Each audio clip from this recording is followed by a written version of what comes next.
The Sangha with great virtues, out of compassion, for the sake of this assembly and all living beings, please turn the wonderful Dharma wheel to teach us how to leave suffering, attain bliss and birth and death, and quickly realize non-birth. Cung kính đại đức tận tình, vì đức pháp hồi cấp nhất thiết chúng sanh, tinh chiến diệu pháp luân giáo đạo ngã môn, như hạ liêu sinh tư vi phổ đạt lạc, tốt chứng vô sanh. Homage to the blessed, noble, and perfectly enlightened one.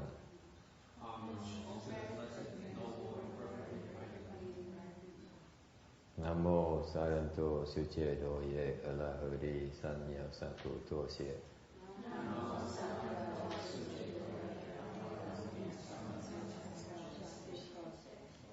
Nam mô Tát Natha Toya Dara Arahade Tam Yotam Bodha Toa.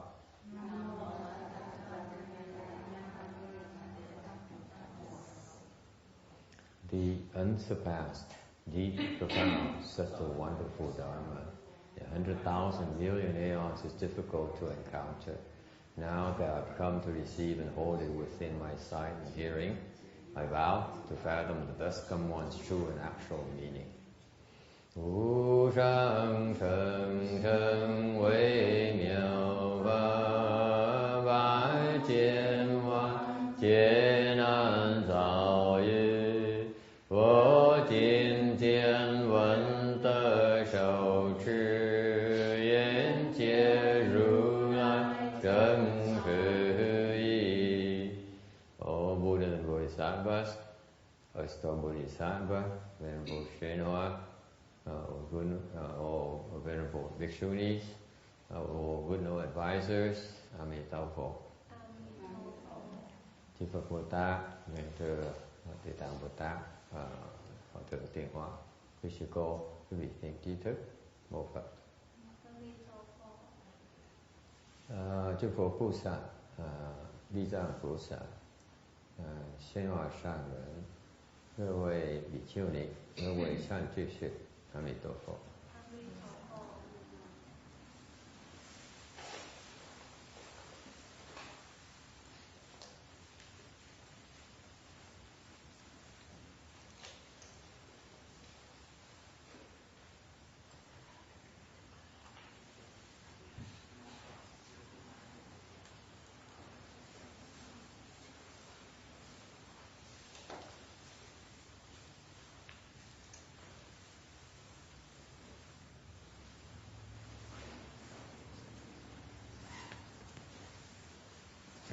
Well, we're almost at the end of our Futsi, 2 more days. I don't know about you, I'm so tired. Sắp xong rồi, còn có 2 người nữa thôi. Không biết quý sư cô sao, quý vị sao, nhưng tôi mệt nhòi.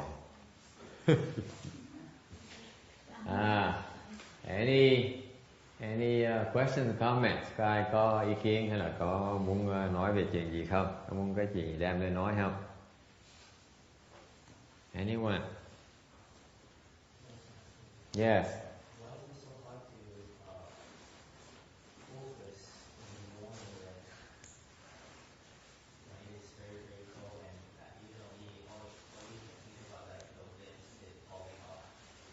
You think of what?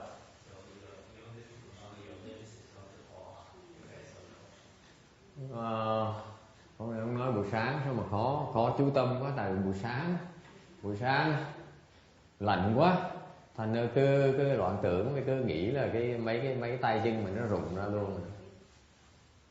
Okay. It's by design, Jimmy. It's by design because it's very rough. When you face with that kind of situation, and we refuse to turn on the heater, cái chuyện nó cố ý như vậy đó, tại vì buổi sáng nó lạnh ngắt rồi, mà nhất định mở máy lạnh lên, rồi máy nóng lên, thì phải làm sao bây giờ? So you have no choice. You have to deal with the cold. Không có phương pháp gì hết, là phải chịu cái lạnh thôi. Đóng cửa thôi. Đóng cửa nó ấm hơn tí xíu nhưng mà vẫn còn lạnh như thường. Tại vì chuyện sáng ấm lạnh là tại vì ông thiếu ngủ. Vì kệ cho nó thiếu ngủ không sao.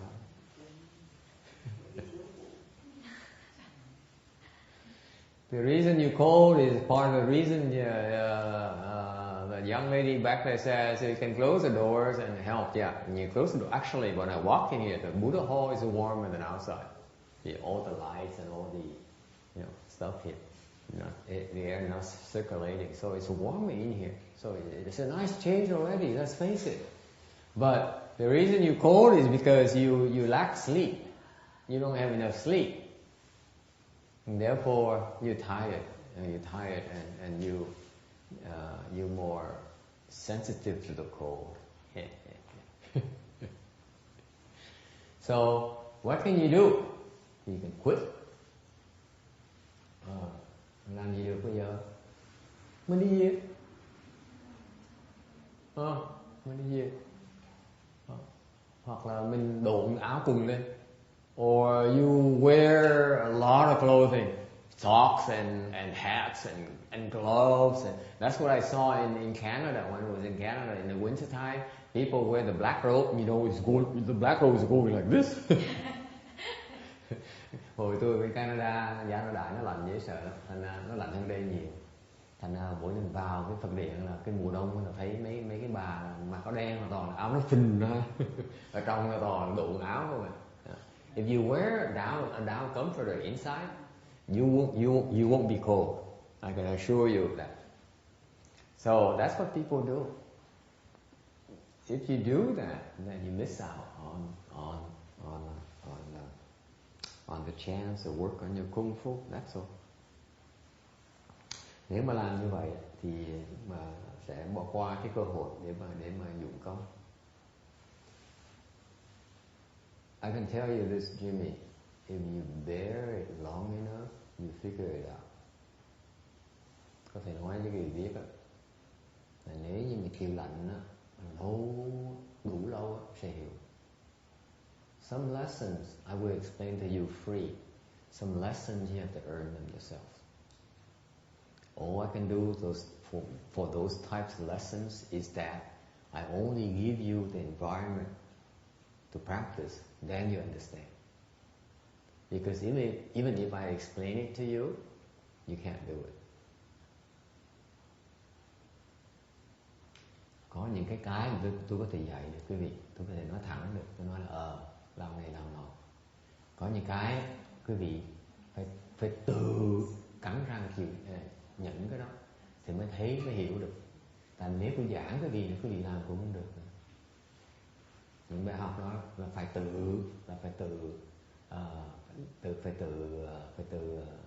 earn, tiếng Việt là gì ha? Tự làm việc để mình làm ra tiền mà, gọi là earn. Tiếng Việt, what's earn in Vietnamese, huh? What's earn in Vietnamese? I don't have my translator here. I'm very upset. No one to translate for me from English to Vietnamese. Không phải là mình làm việc xong rồi mình earn tiền đó. Mấy cái có những bài học mà quý vị phải dùng sức mới thấy được cái bài học. Đúng chưa? Không thể nói được, nói cái gì không hiểu được, quý vị phải làm mới thấy được. Ok, cái đó là cái mà những cái bí mật về cái nghề dạy mà quý vị không hiểu được, phải làm mới thấy được. These are some of the secrets about cultivation that you don't get unless you do it. cannot talk about. Master Hsuan Hua, in his books and his instruction, he said, my temples are very cold. Ông Tuyên Hóa đọc sách ông á, tại vì tôi cái duyên tôi là ít gặp ông á, thành ra chỉ đọc được sách ông thôi. Cái mạng tôi nó nghèo, phước tôi không có phước. Đệ tử, đại đệ tử Tuyên Hóa toàn được đích thân ông truyền võ ông dạy này, còn mình chỉ là gọi là ra rìa, mình chỉ được đọc sách ông thôi, chứ còn hỏi mấy cái lão quỷ đó thì nó thì quỷ đó, đồ quỷ hết. Nó không trả lời, nó trả lời bậy bạ không. Cái đọc. Anyway, I was making a side comment. I do not have enough blessings to draw near Master Hsuan Hua for his personal instructions. Whereas his Hung disciples, many of them were practicing, cultivating in him. So whatever questions they had, they would ask, and they got the answers. I didn't have that kind of direct relationship. So I had a lot of problems and questions in my cultivation. So I asked them, Master Hsuan Hua's Hung disciples. All I got back is a bunch of crap. It made me very upset. I wasted a lot of my time. 7 years of my life, as a matter of fact, you asked me. Phí cả 7-8 năm trời cuộc đời tôi tu hành, tại không có ai hướng dẫn hết.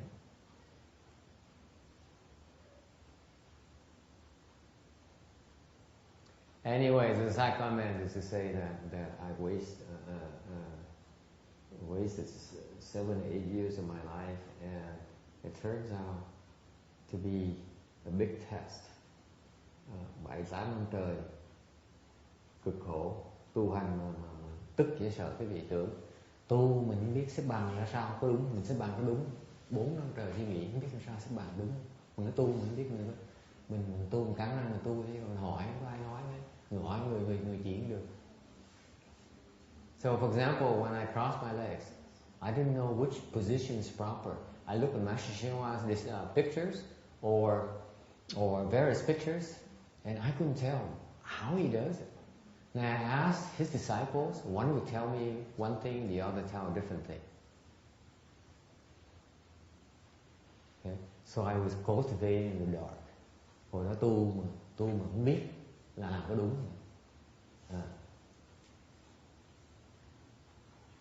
And so I decided that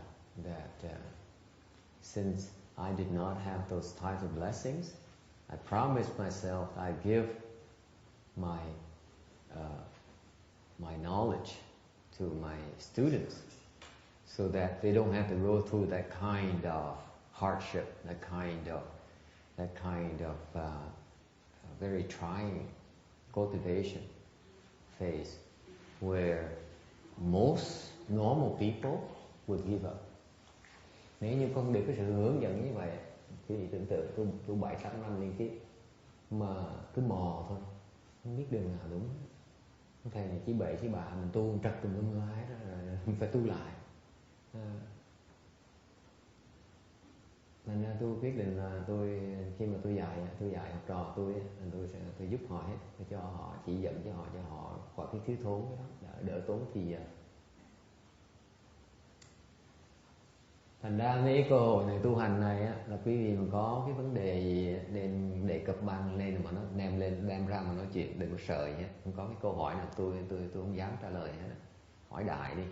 That's why these cultivation sessions, you should take the opportunity to ask questions, because I would tell you that to me no question is stupid, no matter what I tell you, and because unless you ask questions, I cannot help you. Okay. Nếu mà hỏi tôi không biết đường nào mò để giúp quý vị hết. Thành ra đừng có ngại cứ hỏi. Alright. Vâng, thầy. Để cho các thầy coi cho con được hỏi. Thầy có vì khi hái cái đất với lại cái tay làm sao được thầy? Để làm sao? She asked, what about my armpits and my 2 hands? Where do I put them? See, I've been teaching her to cultivate them.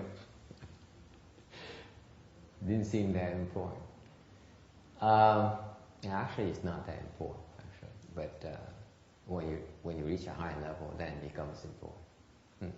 Thiệt ra tôi không chỉ là tại vì hiện bây giờ trình độ sư cô còn thấp quá, thành ra chỉ cũng vậy thôi, nó không chả khác biệt lắm. Nhưng đều trong tương lai khi mà tiến bộ có trình độ cao rồi, chàng cao thầy sư cô rồi thì tôi chỉ nó bắt đầu nó quan trọng. Bây giờ thấp thành tôi làm lơ luôn, thành chỉ luôn.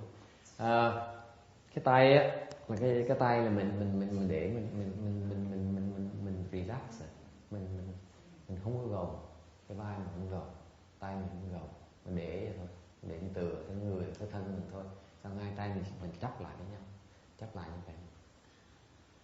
Chắp nhất là cái này quan trọng nhất này, cái đường này quan trọng, cái ngón tay cái rất quan trọng. Okay. So the hands you lay it on your body, against your body, relax. Don't tense up your shoulders. And then in particular your two hands are like in the mudra, like Vairocana mudra, where the most important thing is the thumbs. They have to touch. Okay? Also would be better when you relax like that. It would also be better sometimes to keep them straight. Okay? But anyway, those are... Okay? Any other questions? Lots of questions tonight. Yes, the young lady over there. Meal, ending the meal. Yeah. Can we still eat afterwards? Yes, you can eat afterwards. Ăn xong rồi, lúc mình làm cái kiết trai đó, mình có thể tiếp tục ăn được. Tại vì mình khi có cái bận rồi mình ăn kịp rồi mình có quyền ăn được, không sao hết. Yes, another question here. Nếu mà khi mà kiết trai á, mình thấy mình ăn chưa xong thì mình đừng có kiết trai. Ngồi vậy thôi. She corrected me. She's correct. She's correct. She says that if you have not finished eating, then you don't do the chế zai. You wait until you're done eating, then you do the chế zai. If you want to be correct about it, she's right.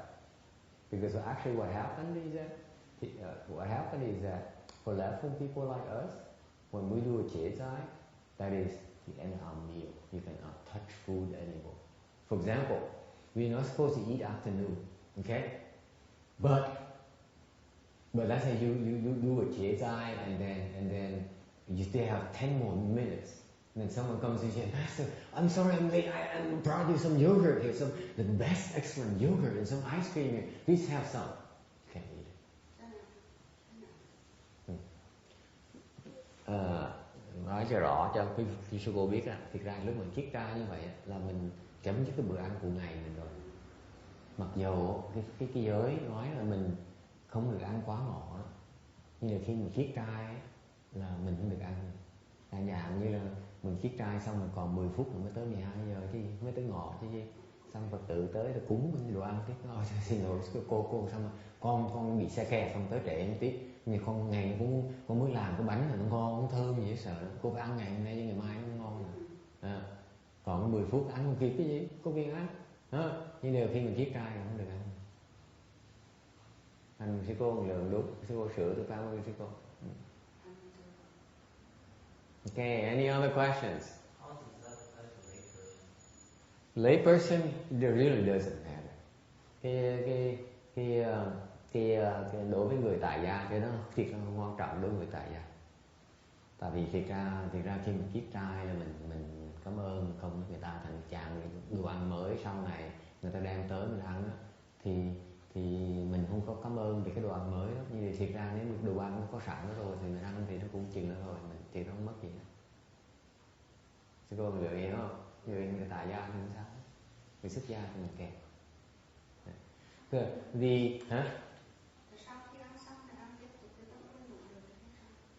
Thì cái người tại gia, cái kiết trai gì? What is the meaning of the chế zai? We thank the donors for the food that's offered to us. So we transfer all the merit and virtues for them to obtain bliss, good health, and obtain what they want. So all the food that's offered that we receive we dedicate that merit and virtues to them. Okay. Cái kiết trai, ý nghĩa kiết trai là gì? Khi những người Phật tử tới đem đồ ăn tới chùa tới cúng, thì mình ăn dùng những cái đồ đó rồi ấy, thì mình mới hồi hướng công đức cho người ta để ta được mạnh khỏe, ta được mọi sự như ý. Hiểu chưa? Is that clear? So for example, for lay people, let's say lay people, they do the chế giải and then they continue to eat. Not a problem there. But that's happened that a new food came into the temple and they try the new food. They eat the new food. They're not transferring the virtue of the new food to the donors. That's why it's not ideal. Thành ra cái người tại gia mà khi mà người tại gia mà khi người ta làm kiết cai rồi xong rồi tiếp tục ăn đồ ăn có sẵn đó thì không sao hết. Chứ nếu chẳng hạn như đồ ăn mà mới đem vào chùa, okay, sau khi người ta tiết ra người ta ăn cái đó thì cái đồ ăn mới nó không được hồi hướng, những người đem mới không được hồi hướng ăn đó, tội người ta. Chừng đó thôi, cái thiệt thòi chừng đó thôi, nhỏ nhỏ thôi, chứ còn đối với xuất gia thì nó nặng hơn. Okay, is it clear? Anything else?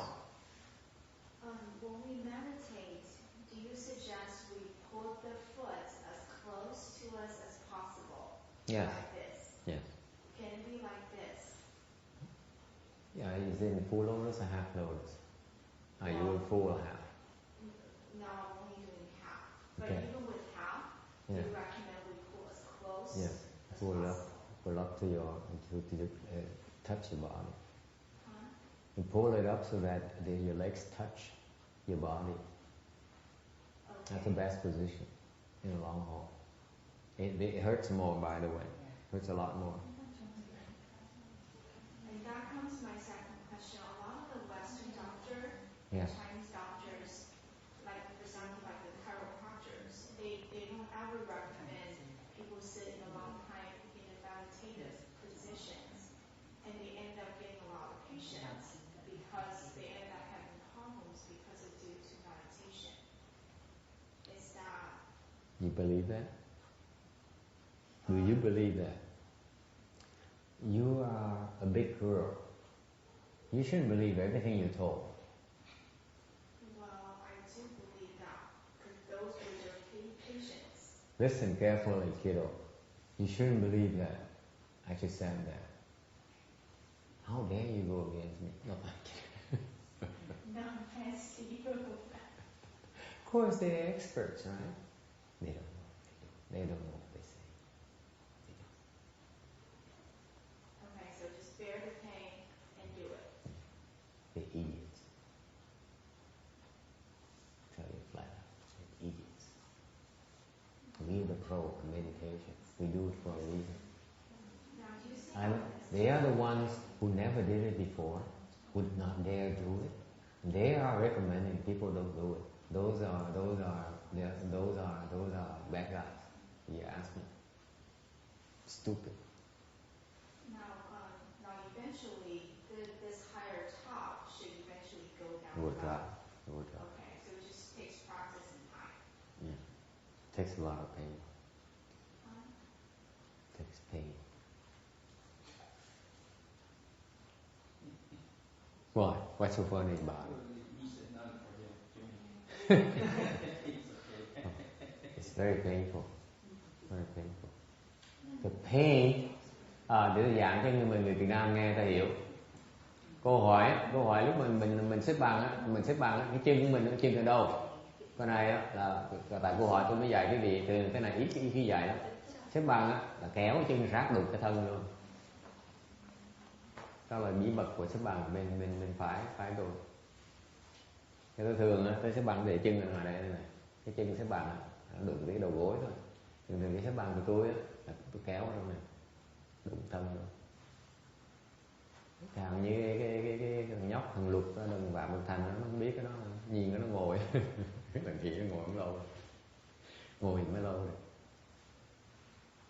Anh thấy khi mà ở trong một cái trạng thái mà nó vòng tưởng nó không còn nữa, mà nhân người mình nó đang nhẹ nhàng thì có cái cảm giác như là người hồng hồng á, kiểu khi là người như mà con mở mắt ra thì nó nằm hết, mà nếu con nhắm mắt lại là con thấy con rất là khó chịu, thì cứ tiếp tục nhắm mắt hay nên mở mắt này. Nhắm mắt. Thì nhắm mắt rồi đúng không? Xong rồi tôi hỏi cô, rồi cái cô hỏi tiếp là cái chứng mà để vào như vậy thì chắc từ từ sẽ rớt xuống cái tạng chứng hở đấy đó. Tôi nói dạ đương nhiên rớt rồi. Cô hỏi thầy có biết là mấy người mà chuyên là chấm cứu ngoài kia đó, người ta nói là trèo chứng như vậy là tai hại vậy rồi, tại chứng gặp nhiều người chứng bị hư nó vào vì luyện thiền.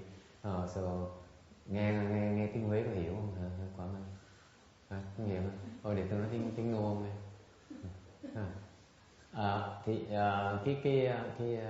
Tôi giảng cô là tiếp là cái câu hỏi tiếp là nếu tréo cái chân vào như vậy cái chân nó bị hở từ từ nó sẽ rớt xuống như vậy. Mà thầy có biết rằng là mấy cái người mà châm cứu mà kia, mấy người chuyên đi châm cứu, tôi nói là họ gặp nhiều người cái đầu gối nó bị hư, thành ra ta bị thiền, tại tréo chân như vậy là rất là tai hại. Thành tôi hỏi ngược lại cô hỏi này, cô nghe cô tin không? Tin nhá. Cô nói cô lớn người lớn phải thông minh vậy, sao mà người ta nói như mình cũng tin đấy. Thì tôi nói là mấy cái tuổi nó nói như vậy là tụi nói tầm bậy, nó đâu có thiền đâu, không bao giờ biết thiền nữa gì, không biết phương pháp thiền gì, không dám luyện thiền, nó không dám tréo chân, nó tụi nhớ tréo chân cũng không được, mà dám nói là mình làm thiền là làm bậy bạ. Nếu mà thiệt sự nó bậy bạ như vậy thì tổ sư mình đã vẹo chân hết rồi, tại sao một tổ sư mình không vẹo chân? You know the patriarchs, that's how they sit, and they never had any problems with the legs and the knees.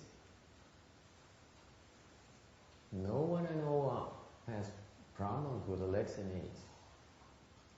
Okay?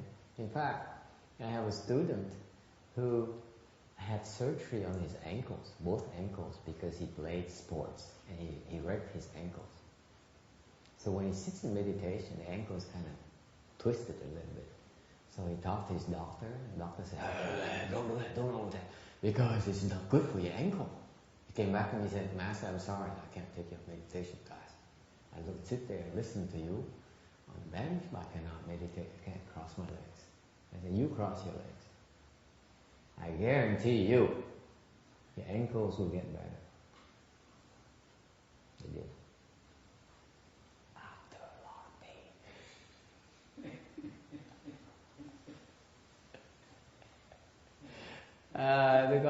Tôi có một học trò nó kỹ sư, nó chơi thể thao nhiều quá, thành hai cái cổ chân nó bị hư, nó phải giải phẫu xong rồi á thì nó tới nó luyện thiền, nó thì luyện khí công, xong nó nói khí công này bị kẹt, thôi tới học thiền với ông này thử ra sao.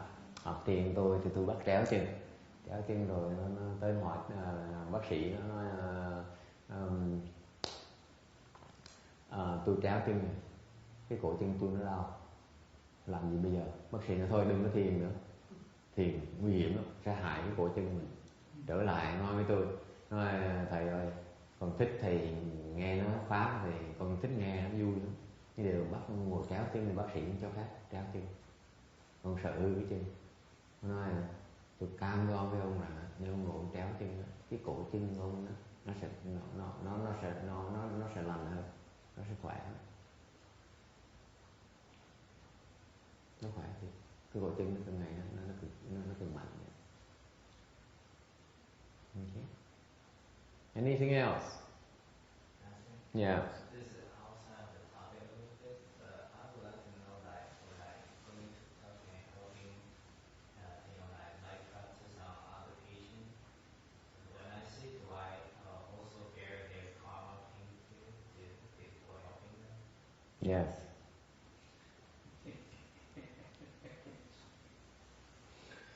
Cái cầu này là cầu tới cầu học tôi giờ dẫn tới người quen của tôi là đầy thuốc mà tụi nó chữa là nó dùng bấm huyệt, rồi nó cho nó không chơi thuốc, nó bấm huyệt, nó điện tập này nọ để ấy thôi. thành ra nó đỡ nhiều lắm. Xong rồi ông thầy thuốc đó, ông bạn của em tôi, ông thấy thằng này nó giỏi, ông này ta truyền bỏ cho mày, ta truyền mày cách chơi, ta luyện công, ta luyện bỏ.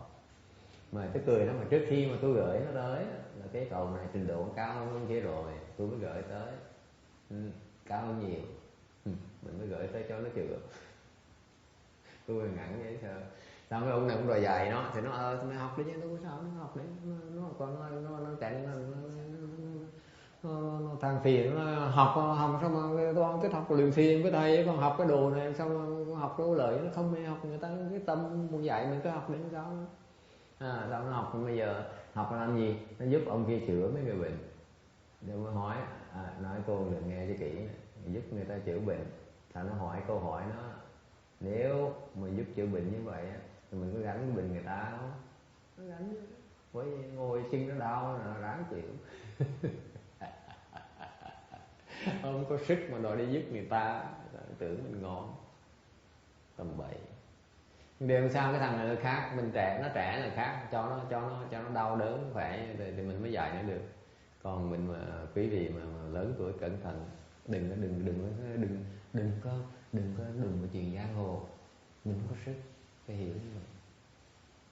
Đừng chuyện giang hồ không tốt, không đáng.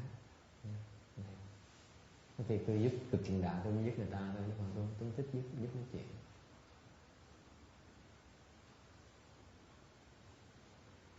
Okay, any other questions?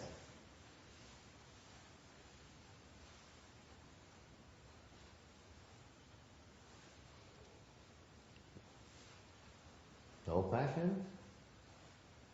Yes. Master, I remember you mentioned about we're not supposed to sit in a windy area. Yes. During nighttime, there's like wind blowing. I don't know if that's okay. Yeah, it's not ideal. It's not ideal because you can get sick. So be careful. Be careful. If it's windy, then you have to find a place where it's not windy. Go to the office or something and sit. There's no draft in the office. That kind of thing. It's big enough so that, that you and Jimmy can sit in there without any problems. Okay. It's one of those little things where you need to pay attention. If there is a wind, there's a draft, you're exposed.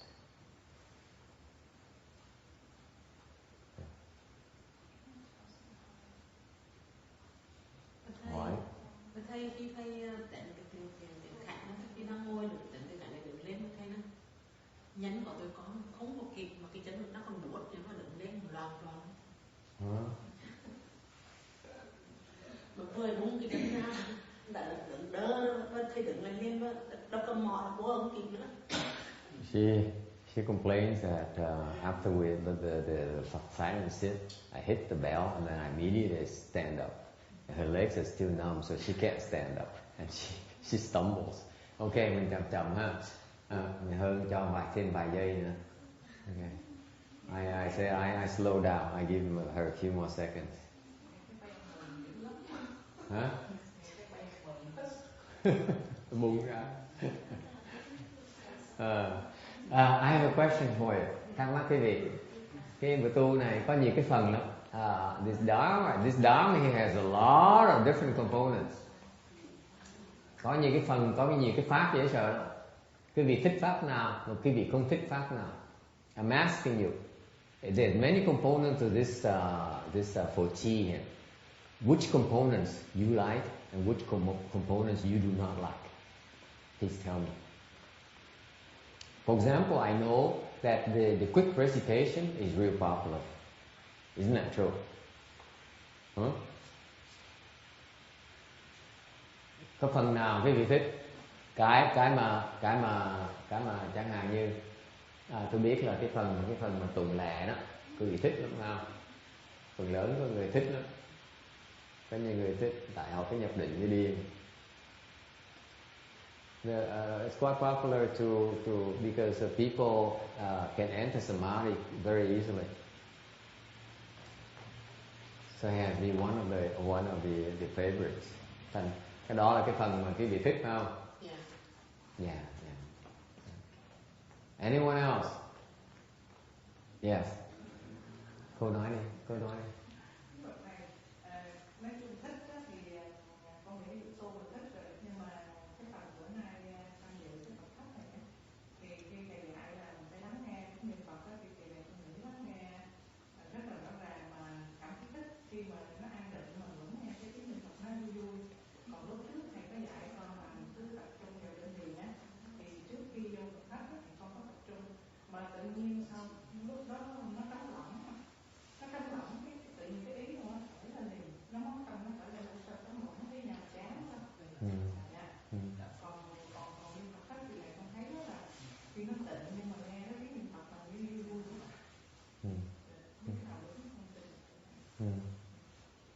Tụi nghe nó chỉ có đan điền nhưng mình chú tâm đan điền nghe,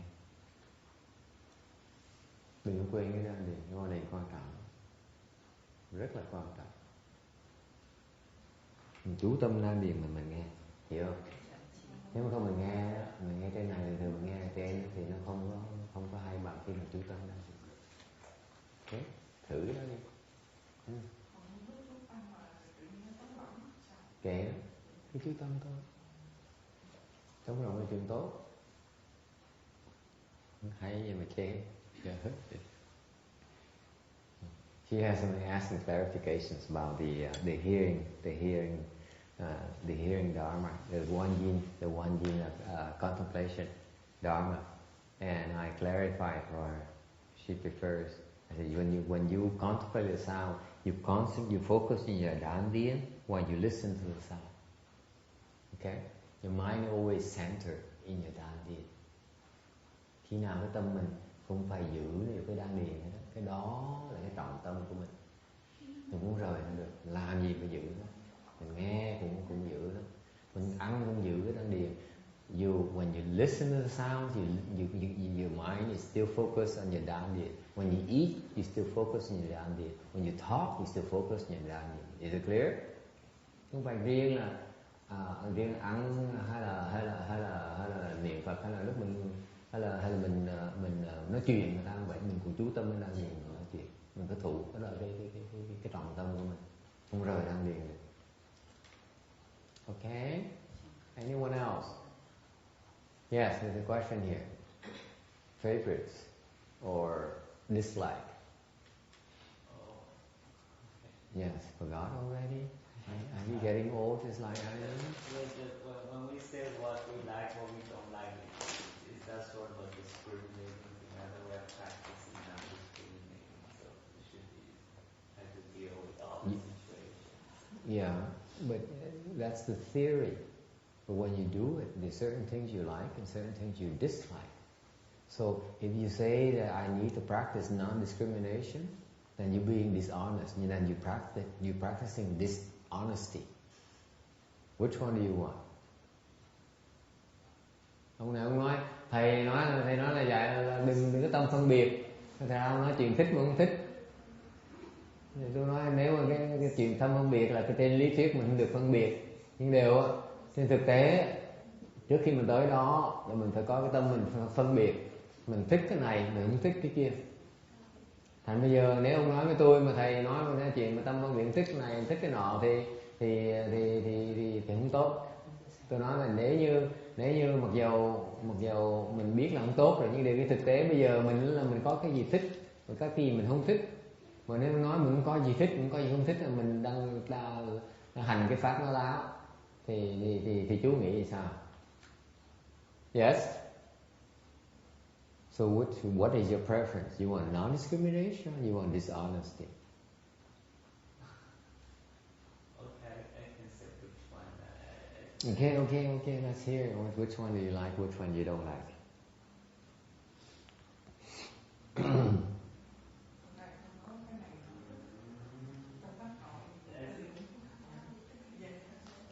Yeah? Which one do you like? Which one don't you like? Like, it's okay, most of them, but don't like one, maybe the lunchtime, so it's usually a hassle, a little bit of a hassle to deal with the... You mean the eating part or the food or what? Being pressured to eat. Being pressured to eat. Yes. Okay. If you don't feel like eating, then eat a little bit, that's all. You still need a little bit in your body. You don't want to not eat. Let me tell you that. Not yet. You hear me? Actually, when you practice these things, it's better to eat a little bit less. Eat about 60% your normal ration. It's better. You'll find that out eventually. But since you mentioned, you brought it up, I will give you that tip. 60% is ideal. Okay? But you want to eat. Do not eat because it's a lot of hassle. You can't handle it.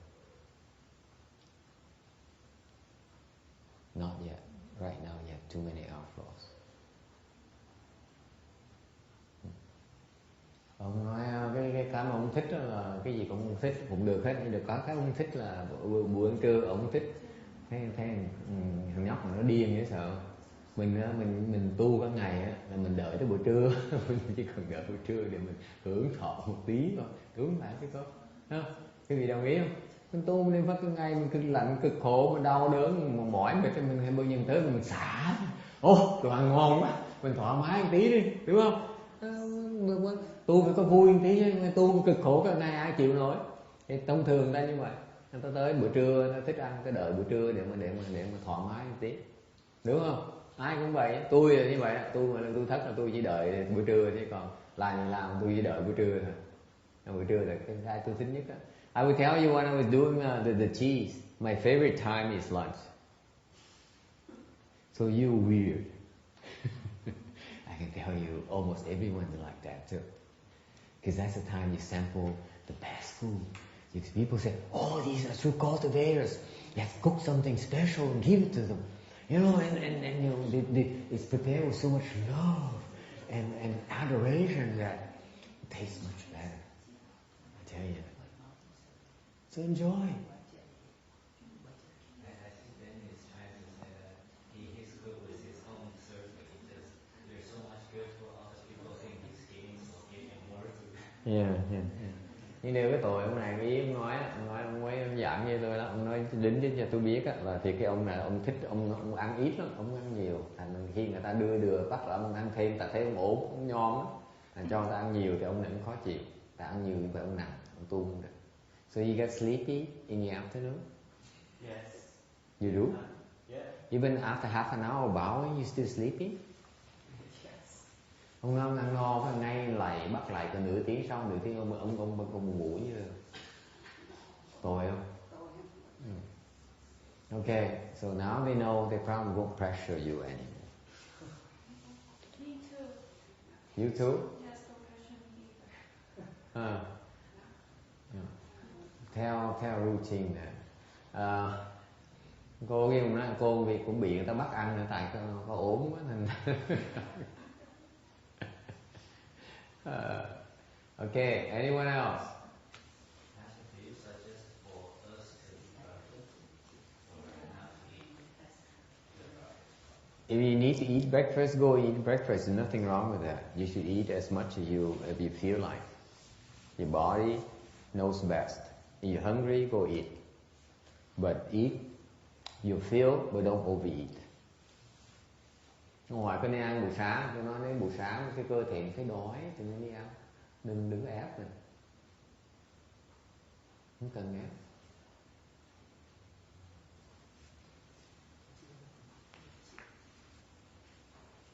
Anyone else? Thầy, con có một cái tính nó xấu,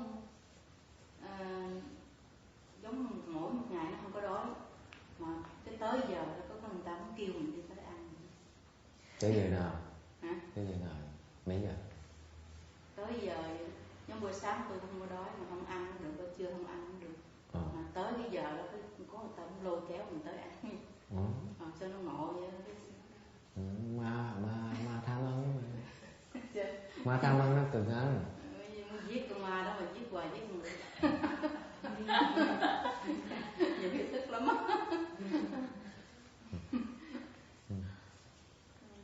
Sao từ từ tôi muốn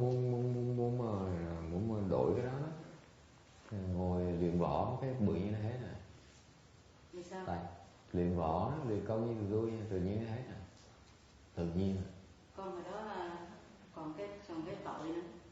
Đi dạo Phật thành như vậy đó. Đi tới chợ sao mà nó ăn rồi nó buồn ngủ quá chừng. Ngồi trên điện vậy nè cũng gục hoài. Mà không ăn cũng gục hoài. Mỗi lần ngồi đọc kinh như vậy nè cũng gục nữa. Xong đi thiền nó cũng gục mà không nằm. Nó là chàng ơi bây giờ nằm cái nó khỏe biết bao nhiêu. Tới như vậy đó. Mà bây giờ thì nó bớt rồi bây giờ. Mười mấy năm đó, nó cứ vậy hoài nữa. Tại vì phải muốn mấy cái vấn đề đó giải quyết vấn đề không khó đâu. Để vấn đề là cái không phải là dễ, không phải là có. Cái không phải là khó là vì cái phương pháp nó có rồi. Không phải là dễ tại muốn luyện cái phương pháp nó đau chân lắm. Dặn với cô mới tới thấy ngồi tí chịu không nổi. Ngồi cứ chở cẳng hoài. Biết chở cẳng hoài. Thành ra tùy cái tâm mình muốn luyện á, muốn giải quyết vấn đề đó, muốn luyện á thì sẽ được. Còn tâm còn vẫn do dự nó, trời ơi khổ cực quá thôi, tôi đâu cần làm chuyện này đâu. Nói quả ngân nghe này. Nếu không giải quyết vấn đề đó trong tương lai á, bệnh nhiều, ăn nhiều không tốt. Người ta không hiểu chứ. Ăn nó vui vậy thôi chứ còn đem cái mình vào người mình. Tôi nói ví dụ nha, nói cho quả ngân biết nè. Khi mà mình nhịn đói như vậy á, biết gì dễ xảy ra không?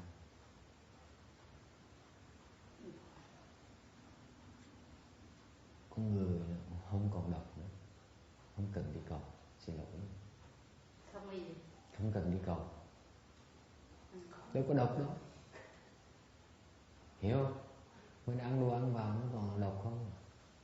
Thành ra mình phải đi cầu. Mình đẩy cái độc nó ra, trục cái độc nó ra. Còn mình không ăn đâu có độc đâu. Thế nó chứng minh cho quả ngân thấy rằng đó, cái đồ ăn nó độc dễ sợ, đừng có tưởng nó tốt đâu. Đúng, không đáng đâu, nó thiệt, nó vui miệng rồi thôi chứ còn thiệt là mình ăn đầu độc mình xong rồi trong tương lai mình bệnh đuổi tới bệnh đó. Con cũng cắt đứt những cái đó hoài mà xong hiện bây giờ mười mấy năm mà luyện chưa được nữa. Ăn chay một buổi cũng ăn chay, bữa sáng cũng chưa được nữa đó. Luyện cái gì? Nghiệp nặng như vậy. Luyện cái gì? Luyện ăn hay là luyện võ? Luyện võ vậy mà cái luyện chừng nào nó ăn gì? Giờ còn mấy ngày nữa đã. She asked a question. I have this habit. I have these several problems. I said, only several? It's not, she has this, she likes to eat. She likes to eat a lot. And it's like she doesn't need to eat breakfast, doesn't need to eat lunch. There comes a certain time during the day where she feels the urge to stuff herself. And has been 15 years now, and she can't shake it off. And I said, yeah, the problem is not that difficult. If you practice meditation, you cross your legs, train your legs, you'll get rid of that problem. It's not that hard. The hard part, the method is there, but the hard part is that it's not easy to train your legs. And I explained to her that eating is not as great you think, because when you eat, you stuff your body with a lot of toxins. So eating is overrated. You know, I explained to her, for example, when I fast like this, I'm not feeding my body with any toxins. Therefore, I do not need to go. I don't have any need for bowel movements. That's a proof right there that food is very toxic. When you eat, you normally need to go to the bathroom so that you expel the toxins. Okay? That's what we do to ourselves. So I advise her that she better change her thinking, because the overstuffing yourself, gaining weight, and eventually will bring her a lot of diseases. That's for sure. I'm sorry I have to say that, because I know one of my disciples like to stuff herself as well. She keeps ballooning more and more every year. There's nothing I can do about it. And her body is very sick. Eating too important to her. Ok, khi cô có câu hỏi mà phải không? Dạ, không có câu hỏi mà nãy thích cái gì thì cũng thích. Dạ, cái không có câu hỏi con thưa thầy là niệm Phật thì cũng thích, tụng kinh cũng thích, nhưng mà có cái con không thích cái mỏ. Cái dù thì nó nặng, nó tới bữa nay 5 ngày nó ấm, nó đói, không chịu có mỏ. Mà thiền cũng bất an, con cứ dù cái ăn mà bữa nay nó đói, không có thích cái dùi đó. Mà cái có hai cái dùi. Một cái nữa là cái đậu, nó mai mốt cái đậu cái mỏ thưa thầy. Đậu cái mỏ đen dùng cái dùi nhỏ. Nhảy cái dùi nhỏ thử đi. Cái dùi nhỏ nghe lắm.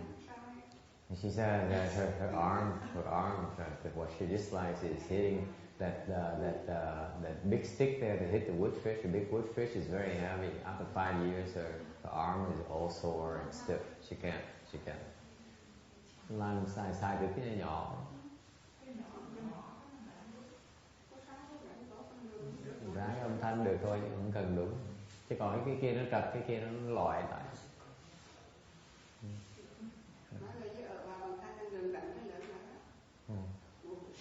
See, it's not easy, is it? It hurts a lot. It hurts a lot. And you know, there's something that you need to do it incrementally. At first. Meaning you time yourself. Get let's say a timer, countdown timer. See how long it can last.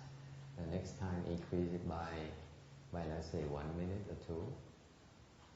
That's how you keep on breaking through those pain barriers incrementally. That's the scientific approach, if you ask me. Okay? And it works. It's guaranteed to work. All of them have to do that. Okay? These trainings, you need to learn how to train. Chân nó đau, cô chỉ nhìn cái đau, cái bóp chân bóp cô tới nhúc nhích lại. Tôi mới nói là cười chị. Tôi mới nói là cái chân đau là chuyện thường nhiên. Thì cái phương pháp mà đau đó là mình cứ biết chấp nhận cái chân nó đau. Người thường đau tới mấy thầy các thầy dạy thì ta nói thì ta bỏ cuộc. Nói, tại cái đau quá, không dám tu nữa. Còn tôi nói tôi chịu đau. Cái chịu đau, cách phương pháp chịu đau là như vậy. Mình một ngày mình chịu hơn tí xíu thôi. Tôi mấy trò tôi nó có mua cái đồng hồ, nó có gọi là cái bấm cái số nó chạy này nó biết ngồi được 5 phút chẳng hạn. Bắt đầu nó đau không chịu không nổi. Lần sau nó mua cái đồng hồ nó bấm, nó để 6 phút. Thì khi mà tới 6 phút nó mới quyền gỡ chân ra. Chưa tới 6 phút phên mồi nó cắn răng mà chịu thôi. Mình luyện cái thân mình như vậy đó. Thì từ 6 phút, rồi 7 phút, rồi 8 phút, 9 phút, rồi 10 phút, 11 phút, tự động cái 1 tháng cái mình ngồi được cái tiếng đồng hồ. Con ngồi được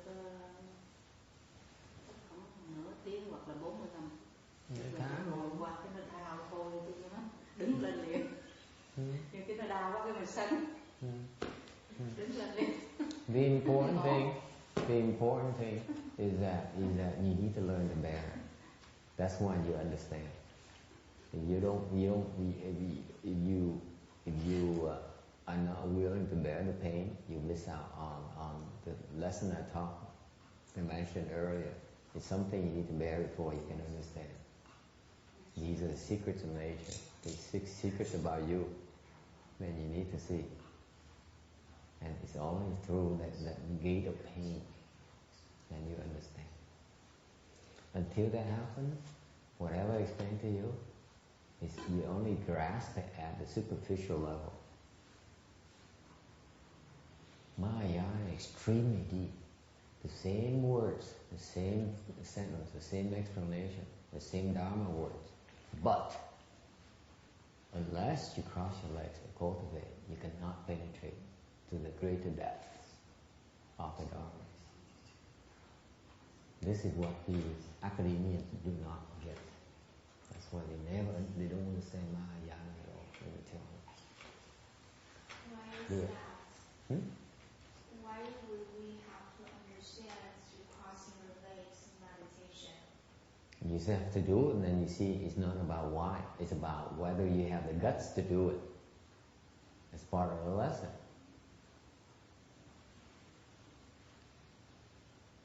There's a price to pay. You go to school, you pay tuition fees, right? Mahayana, you pay with your leg pain. Slightly different currency, but that's how it works. So people still study Mahayana Buddhism without meditation? Yes, they can, but they cannot penetrate the depth of Mahayana. They can't. So it's like for the Heart Sutra, the first line, 行深般若波罗蜜多时. The shen thing is that you need the kung fu to penetrate. See? The sutra is extremely profound. It says shen right there. Okay? It says this is a great being. Okay? Wan Zhu Sai Gu Sai. Xing shen. Xing meaning that you have to do it. Do what? A very deep dharma called Prasnaparamita. It's right there. People don't get it. And then 照见五蕴皆空，度一切无我。 That's a little bit beyond you, never mind. That's beyond you, way, way beyond you. So you're not there yet. Okay? But the first sentence right there, the first phrase says that you have to sing. You have to sing a Shen Dharma. Then you can know that, and then you can 照见五蕴皆空. Until you practice the profound Dharma, you cannot 照见五蕴皆空. That's deep meditation. Of the stage that we 照见五蕴皆空. Deep meditation. Yeah. It's not words. Yeah. It turns out that anyway, I don't want to talk too much about it because when I explain the sutra, then I explain more about it. Because it's so profound. Those two lines right there will take you many lifetimes to understand, to practice. Câu hỏi là tại sao mà mình tu là mình phải luyện công mà mình mới hiểu được. Tại sao mình làm sao mình trong một khó khăn gì. Tôi mới nói là cái người mà đọc cái kinh, tôi nghe lời giảng pháp, người ta không có luyện công á, thì người ta chỉ hiểu được cái chữ trên mặt nước thôi, chứ không thấy được cái chiều sâu của cái chữ. Thầy cô nói chiều sâu như có nhiệm trạng cái tâm kinh đó, nó nói là ngài Quán Tự Tại Bồ Tát hành thâm bát nhã ba la mật đa, chiếu kiến ngũ uẩn. Cho nên Giải không được, giải không. Ngũ uẩn giải không. Chiếu kiến ngũ uẩn giải không. Cái nghĩa cái ngồi mấy người sau, mấy người mà này không biết á, nghe nói dài dạng chứ thì nghe là cái ngài Quán Tự Tại Bồ Tát á, ngài tu cái pháp môn bát nhã, pháp môn thâm sâu tên là bát nhã ba la mật đa. Thì ngài mới chiếu kiến, ngài nhìn, ta quán và quan sát cái ngũ uẩn và thấy rằng họ đều là không. Tôi nói một cái câu bát nhã, cái câu tâm kinh đó, cái câu tâm kinh mỗi ngày mình đọc cái gì đâu có hiểu nó sâu xa đến chừng nào, nó sâu không thể tưởng nữa. Sâu chỗ nào? Tôi nói cái gì nghe là cái câu đầu tiên thôi đó, ý nghĩa nó hàm, nó rộng không thể tưởng. Câu đầu tiên nói gì? Câu thứ là Quán Tự Tại Bồ Tát là ai? Một cái người đại Bồ Tát đã thành Phật rồi. Đại Bồ Tát, ta tu cái gì? Ta hành thâm có nghĩa là làm một cái pháp môn rất là thâm sâu. Hành có nghĩa là phải làm, không thể nói. Mà hành á, lúc mà tu á, hành có nghĩa là tu, tức là luyện á. Muốn luyện là phải luyện một pháp môn thâm sâu, chứ không phải pháp môn mà thôi không đồng chạm thầy mấy sư cô này. Quê nữa. Thì ra đối với tụi tôi pháp môn chưa phải thâm sâu, không có hành, không cần hành cái pháp môn đó. Thì cái người ta là một cái người đại Bồ Tát mà người ta hành, ta biết cái điều người đại Bồ Tát ta làm gì, ta hành, ta phải làm chứ không phải nói. Cái Việt Nam là có cái tật rất là xấu, là nói thôi. Mấy cái bà tới gặp tôi nói, thầy con là tu giỏi lắm, con tu được 3 ngày với thầy hiện trường, thầy xám mặt với con luôn, có dám ngồi đây với tôi không? Dám ngồi tu với mình không? Rất là tôi mới tin cái lời nói, khoe gặp nó khoác lác thôi. Mình cười thầm trong bụng, gan dám ngồi đó, ngày này qua ngày nọ, tôi gọi nó có gan, đừng nói chuyện đó là tôi giỏi lắm mà, tôi là tu mấy thầy nể tôi là có công phu tu dễ sợ, tôi không sợ khổ đâu, dám ngồi đi mà nó khổ sợ, xanh mặt luôn vậy. Cái Việt Nam có cái thói chỉ nói mà, còn bậy không có tưởng nữa. Tôi gặp thầy cái đòi bịt thầy, mà thầy dễ lắm, bịt thầy dễ lắm. Thầy hỏi, thầy nói mà không chịu làm, thầy biết ngay. Bịt thầy cứ bịt cái gì rất dễ dàng. Thầy nói này, cần làm chuyện này, không làm, thôi người này người bịt.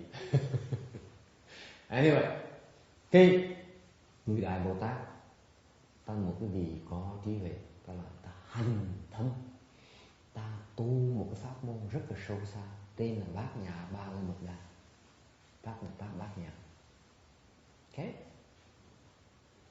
Cái câu đầu tiên nói mình rõ ràng, đâu có nói cái kinh đó là kinh rất quan trọng, Đại Thừa đâu có nói là cái đoạn quán Tự Tại Bồ Tát học cái pháp Ba La Mật Đa đó. Quán Tự Tại Bồ Tát tu cái pháp thâm sâu tên là Ba La Mật Đa. Thế dễ sợ không? Một kinh nó đọc một ngày đâu có để ý đâu. Cái mỗi đây tại vì để ý thằng ngày nên tại cái gì bữa nay có phước một đoạn chính rồi tôi bắt đầu giảng kinh cho cái gì nghe nó có ý nghĩa dễ sợ đâu. Phải hành cái pháp, phải ngồi treo cái chân này.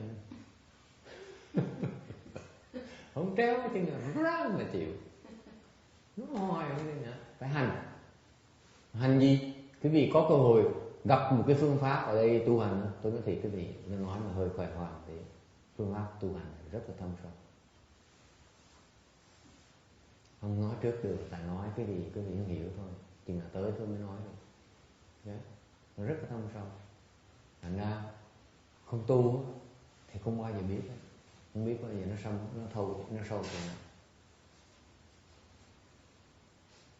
Quý vị phải chứng minh cho tôi rằng là quý vị có thành tâm muốn tu pháp thâm sâu. Tôi đâu có dạy truyền cái việc khơi này được. Dễ hả? Cái chuyện dễ hả? Tôi trầy vì tóc bậy tôi mới thấy được cái này. Đâu phải cho tầm bậy được.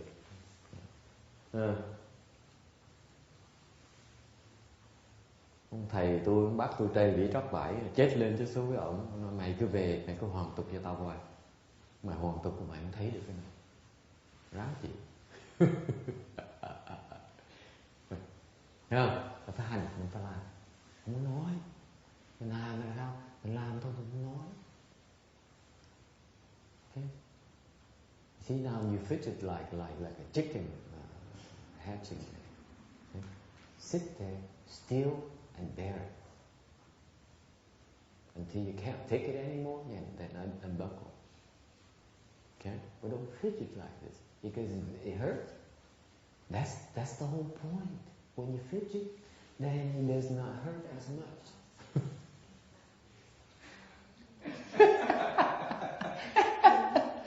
That's why you fidget. That's why you don't cut your finger with a knife because it hurts. See, there are subtleties in cultivation you don't understand. It's about bearing it. Just bear it. Then it goes away quicker. You fidget, you move it like you wiggle. Okay. It would take you a lot longer to overcome it. A lot longer. Okay. Now you see why you need guidance. This is something no one ever taught me. I just read from Master Sho, I figured it out. Because no one taught me, I need to try and conduct experiments, various experiments, to see which one works and which one does not. That's why it took me 7 years to conduct all sorts of experiments on my body. Anyway, anyone else? Ai có thắc mắc gì nữa không? Yes. 入侵有问题吗？你今天怎么样？今天做了3次，1次坐在这里，4次坐在下面，是很痛，很痛，很痛啊！对，痛在哪儿？在家也是很痛，不过今天在这里的时间比较长。那个腰也痛，整个腿都痛，全部都痛。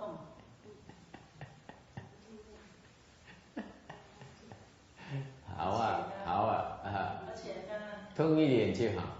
眼睛一闭起来呢，就要打瞌睡，以前没有。昨天和今天，我整天闭眼睛的，那么今天眼睛一闭的时候就要打瞌睡，不知道怎么样，跟以前不同。对。That's good. That's good.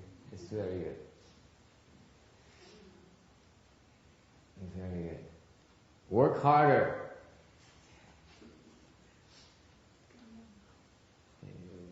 是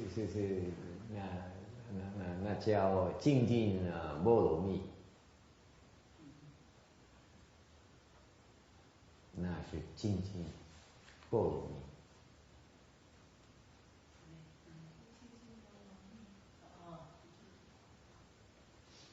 需要做武功啊，才是叫精进波罗蜜，好不好？要慢慢来。慢慢来，没问题，没问题。Và bây giờ ngày lần đầu tiên bà gân đó, bà ngồi đó, xong bà ngồi xuống cái eo nó đau, xong chân nó đau, cái chân nó đau luôn, xong lên cái ngồi, xong xuống ngồi lại. Nó xấu vài thôi, bà nghe coi bà than đó, bà than là cái đời bà ngủ không được, đêm ngủ được 1-2 tiếng. Không biết làm sao, nói gặp có thầy thuốc để bà bốc cái một con than màu to là ngủ ngay, ngủ như chết luôn, hả? Phải chứ cô? Có thuốc đó, chắc thuốc uống ngủ ngay như chết đúng không? Cái tôi nói cái đó dễ lắm. Thì trước tôi bị bệnh như vậy, tôi tu một cái nó hết rồi, tôi luyện công nó hết rồi. Anh cái đó dễ chữa lắm, tôi không chịu dạy. Thì nó không biết nói chuyện bà sao, tối bà ngủ chung với cháu bà trong phòng đó. Con cháu hồi sáng nó mặt bà xuống gặp tôi mặt nó phờ. Nó nhìn tôi thôi hôm qua bà ngáy cả đêm.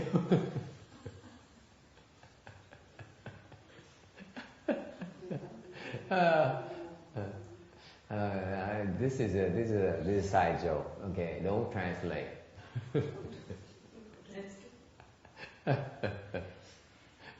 She understands a little bit of Vietnamese, but I'm sure she does not catch all of it. Because I spoke very softly. This is a private joke. She said you can translate for her. I'm having fun. The lady there, she asked her how she's doing. She said, today I sat up there in the bench I cultivated 3 sessions. I sat up there and I sat down on the floor, and my waist, my legs, my entire legs are hurting. I know, very good. That's good. You have to work harder. It's called vigor paramita. And And I explained to her, cultivation is that you have to apply efforts, bear the sufferings. And I am making fun of her right now to tell you a private joke, because last night she came to me and she said, my entire life I have a hard time sleeping at night. I sleep about 1 or 2 hours. I lie there and I worry. I think about things. I can't fall asleep. I really worry a lot. I said, I have the same problem. I have a similar problem too. And I did not know how to fix it until it hurt so much.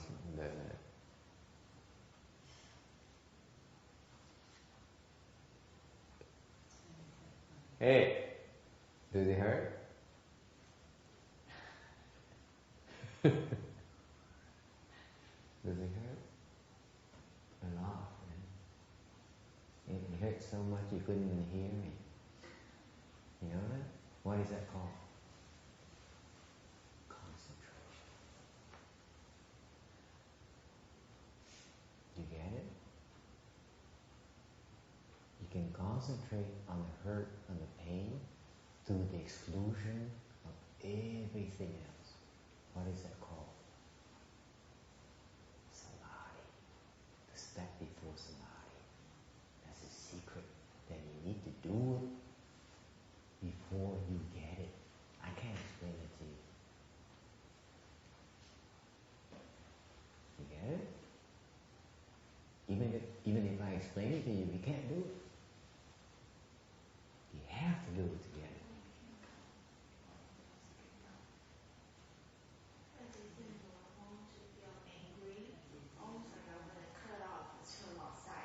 Yeah, it's normal. And cut it off. Nothing wrong with it.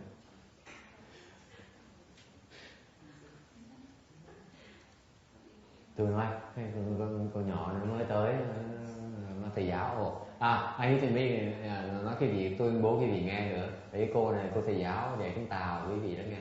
Bà sư cô biết cô này thầy giáo rồi biết không? Cô biết cô này thầy giáo không? Thầy giáo của cô đó.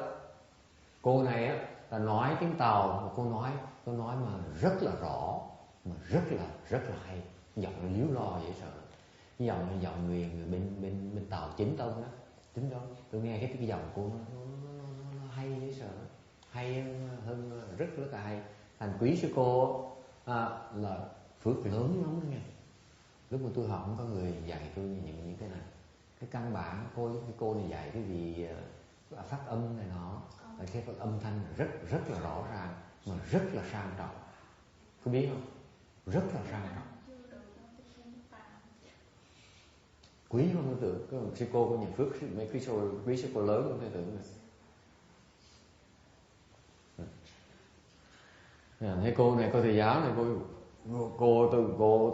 cô nghe lời của cô này dữ lắm. Cái đời quả của ông là của ông Tiến Hóa. Tôi nói cô tôi dụ cô là ngồi chịu đau đi. Cái ngồi nó đau quá, ngồi cắn răng rồi gì đau. Tôi nói cô cũng biết luôn nữa. Tôi mới hét một câu thế này. Nghe tôi nói không? Thầy nói gì? Cô có biết đó. Bây giờ cô mới hiểu là tại sao. Cô biết, tôi hỏi chân nó có đau không? Đau hết sợ. Đau điếng mà. Đau điếng. Cô biết, cô đau điếng cái đồ mà cô không nghe lời tôi nói với cô nào không? Nghe hả? Cái đó gọi là gì? Hải Tình, cái đó gọi là gì? Cái đau điếng cái đồ mà không nghe được, cái tai nó ù luôn. Cái đó gọi là gì? Cái đó là cái tâm mình nó chỉ chú tâm được cái đau thôi, nó không chú tâm, nó không nghe được, nó không còn nghĩ cái gì cả. Cái đó gọi là gì? Cái đó gọi là bước đầu của thiền định, ngay ngưỡng cửa của thiền định.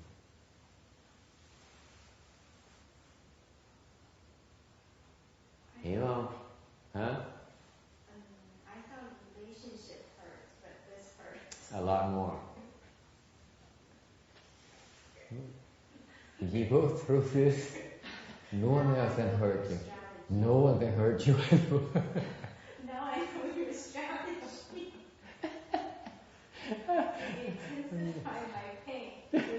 beating the others. Now I focus on Very good. Now you get it. I warned you. It gets harder and harder. very good. Cái cô này mấy ngày cô tới gặp tôi á, tại vì cô tới cô hỏi những cái vấn đề cá nhân của cô, là có mấy bồ người bồ sắp cưới, cái chồng sắp cưới rồi nó bỏ nhau này nọ, rồi nó chửi lò nhau, nó đau khổ, nó điên, nó đau khổ, nó rất là đau khổ. Tôi nói chuyện tôi ngồi nói chuyện cả mấy tiếng đồng hồ, xong rồi mấy ngày liên tiếp, xong rồi ngày hôm qua tôi nói nhiều quá, nói nhiều quá, tôi về ngồi thiền giùm tôi một tí. tôi nói vì tôi phải đi, vì tôi chỉ hồi rò tôi chỉ cô ngồi thiền. Cái cô này thôi tôi cũng đi nữa. Đâu có đi được. Ngồi lại đây, ngồi lại đây học tụi nó cách thiền, về luyện với tôi. Nó về nó luyện, thằng ngày này tới nó thắc mắc, nó hỏi ví dụ là ngồi chị đừng chỉ cắn ra đầu. Thì bây giờ cô mới nói là té ra cái đau cái chân này còn đau hơn là bị chiang xe bỏ nữa.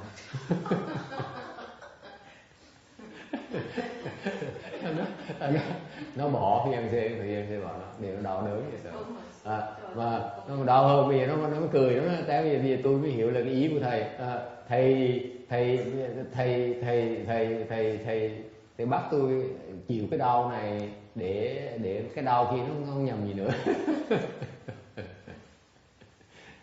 Yeah, the difference is that the leg pain is much more beneficial than the other pain. So I put on the other one. Right. Actually, you can put them on put it on right now. You can. Now? Yeah, put it on. See what I happens. won't last for 2 seconds. I'll be out of the door.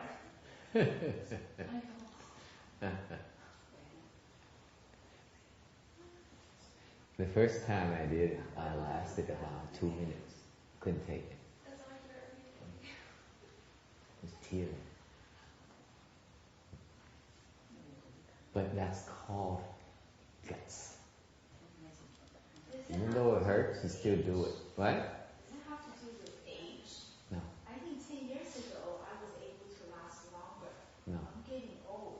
No, it's not that. It's not about age. It's about obstructions. When you're sitting like that, you're wearing out your obstructions. That's all. And eventually you work them out. Okay, anyone else? Thầy, con có cái chuyện lạ, con muốn nói cho thầy nghe, không biết tốt hay là không tốt. Con hay nằm mơ, mà nằm mơ của con đoán được đúng hết thầy. Nằm mơ đó tốt hay là không tốt, đoán đúng trong 3-4 ngày đó là thấy liền. Tốt hay là không tốt thầy. Chuyện thông thường lắm. Tại vì khi có nhiều cái loại mơ khác nhau. Có loại mơ gọi là một loại mơ mà Ngọc nói đó là cái loại mơ gọi là mơ tiên tri đó. Ta tới mình thấy được cái chuyện nó sắp xảy ra. cái điều đó truyền thống, cái đó không có gì mà phải lo hết. Mà miễn cho con nằm mơ biết mấy ngày nữa không tốt mà nó buồn.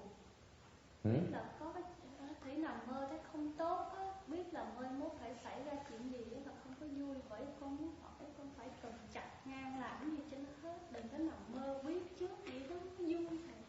Không vui hả? Tại sao chấp trước vui không vui làm chi vậy? Nó mơ là chịu mơ mình thôi. Buồn hoài, biết là mấy ngày nữa là có cái chuyện gì xảy ra. Mà chưa chắc nó xảy ra.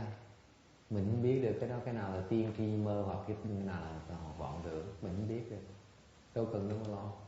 Đâu phải nó hoàn toàn nó xảy ra đâu. Mà có hay đúng. Phần lớn nó hay đúng nhưng đâu có nghĩa là hoàn toàn đúng đâu. Thì như vậy mình chặt nó làm gì? Nó xảy ra thôi, nó không xảy ra thôi. Bây giờ nếu mà nó xảy ra thì mình phiền não, nó không xảy ra mà ngồi nó cũng phiền não. Trời ơi, tôi tưởng tôi mơ được rồi, bây giờ tại sao bây giờ nó mơ ít trúng như lúc trước nữa. Mình có loại phiền não khác nữa. Dễ nhất là nó xảy ra không xảy ra mình cũng không phiền não mới là đúng không? Okay. So she asked me a question. She asked, maybe not about cultivation, but I dream. I have I often have these dreams where I dream of future events, and usually what I dream is a few days later they come to fruition. Is that good or bad? And then there's nothing. It's neither good or bad because these are called premonition dreams, where you dream about things about to happen, and nothing unusual about that. And she says, but you know, when good things, I dream of good things, when they happen, I'm happy. When I dream of bad things, and then until those things materialize, I feel sad. So is there a way for me to cut off these dreams? And I explained to her, you have to be careful. You know, the dreams are just dreams. When you say that premonition dreams, they're not always premonition dreams. Sometimes they happen, sometimes don't happen. Even though they happen at high frequency at this time. But there's nothing to worry about it, because let's say the more important thing is not to get afflicted when it happens, when good things happen, or when bad things happen. Because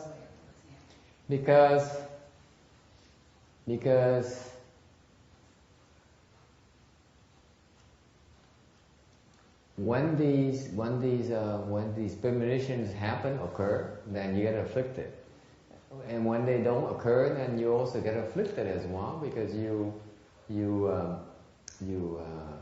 worry about how come you don't have any premonition dreams and what's the matter with you. So the important thing is that those are transient things. The important thing is to not get afflicted whether good things happen or bad things happen. That's the better approach. Okay, anyone else has any other questions? Yes?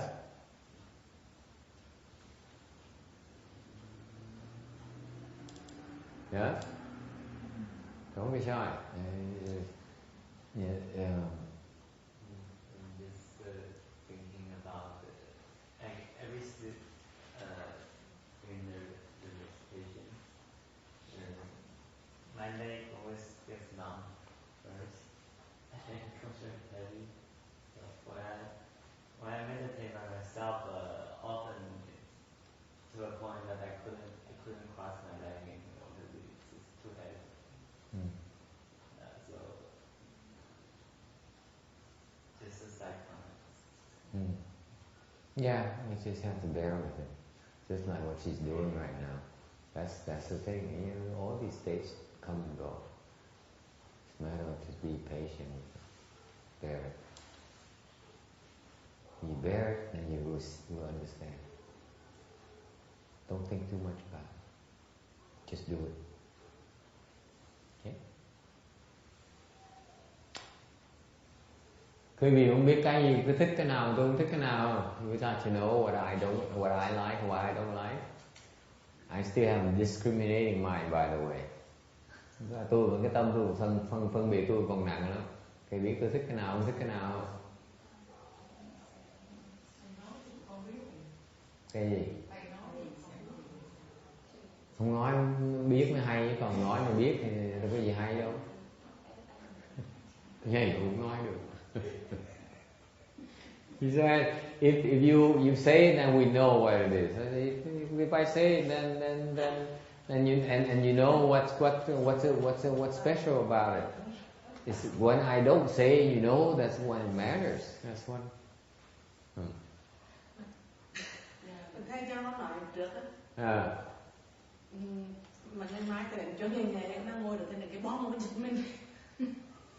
Ngồi nào? Chú Nhất Trí này. Chú bảo chú Nhất Trí ấy, cái đến đến nhà liên là bây giờ thay hết cả thôi là cái đuôi rồi đó. Ngay nữa nói đến cái việc tới dần lái cái bóng nó hết hôn luôn. Và liên nói đến cái cặp phổi là cái chuông, cái đuôi chuông là đất đó. She has a complaint. She says when we sit and then I hit the bell that loud, she jumped. Can I hit it softer? Okay, cố gắng đánh nhẹ nhàng. Okay. I say I try. Không còn nghĩ thưa thầy, vậy ta mới bán được cái mới chứ xài hoài á là người ta thất nghiệp. Chùi chùi nó xài họ hư giờ con nghĩ nó hư rồi nó mua nó hết. Yeah. Ta phá được.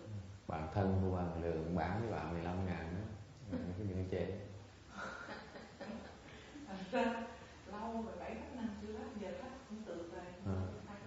15.000 là tầm 8 năm trước, bây giờ cũng là 20.000.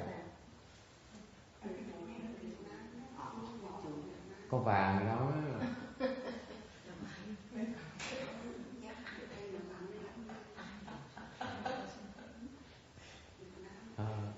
Người sư cô Lượng tin tưởng đó, giống như mấy ông thầy mà cô bảo lãnh coi vậy đó.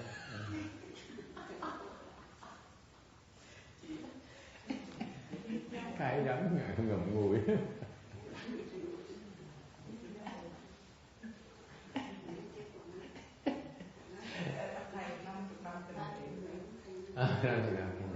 Tôi đâu biết gì đâu.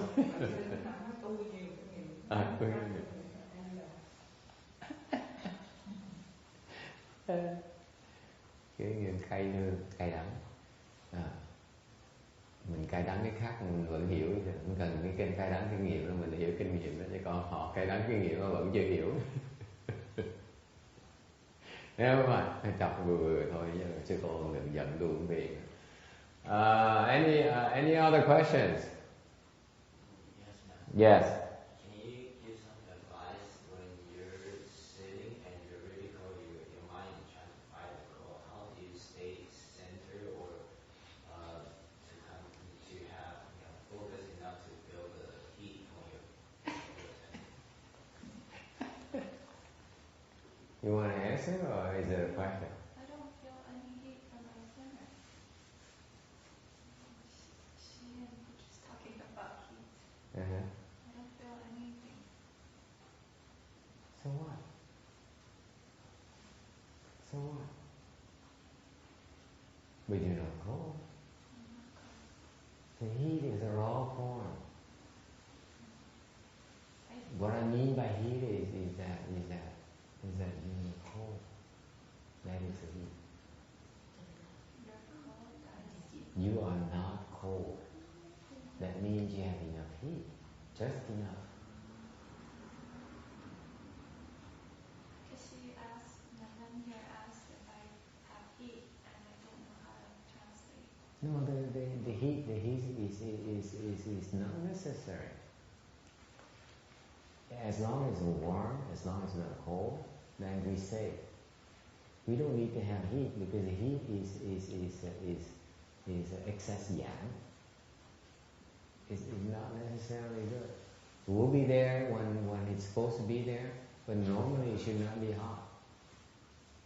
The excess heat is not good. See, these are the details that only when you get there, then you understand that state.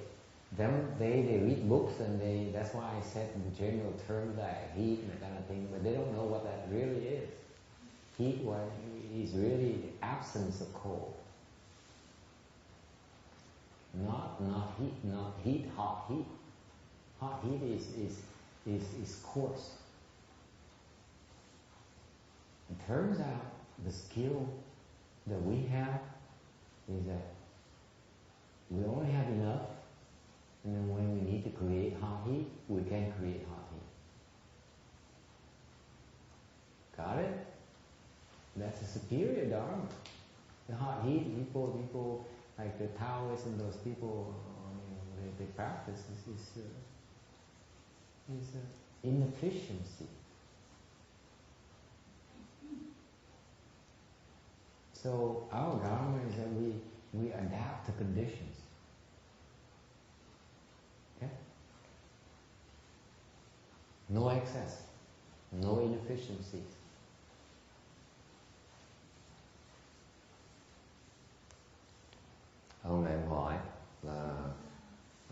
người nó lạnh như vậy lạnh run. Nè Hải Tình, cô Hải Tình, ông ở đây 5 ngày, cái chùa này 5 ngày liên tiếp, ngày đêm ông lạnh run. Ông run.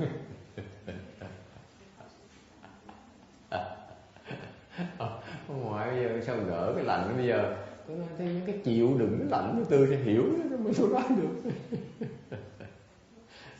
Nhất định không chịu thua. Hỏi là cái gì? Lần này hỏi là chịu bây giờ thầy với chị con cách phương pháp này để mà chẳng chú tâm đăng điền gì để mà không tạo thêm cái nhiệt của người con nó lạnh quá. Phải không có lấy mền theo không thầy? Hả? Phải không có lấy mền theo, không lạnh phải lấy mền lại theo mới không lạnh. Đâu cho đắp mền đâu. Đâu cho đắp cái nước nóng đâu. Sao chịu được tháng lạnh ai cũng phải đắp mền. Bởi vậy, bởi ngoài là tu ấy. Người ta chịu được, người ta mới để cái đắp mền. Còn mình không đắp mền mình mới hiểu được tại sao mình cần đắp mền. Ai chịu được không thể là yếu lạnh. Tùy người tu tôi sẽ chịu được.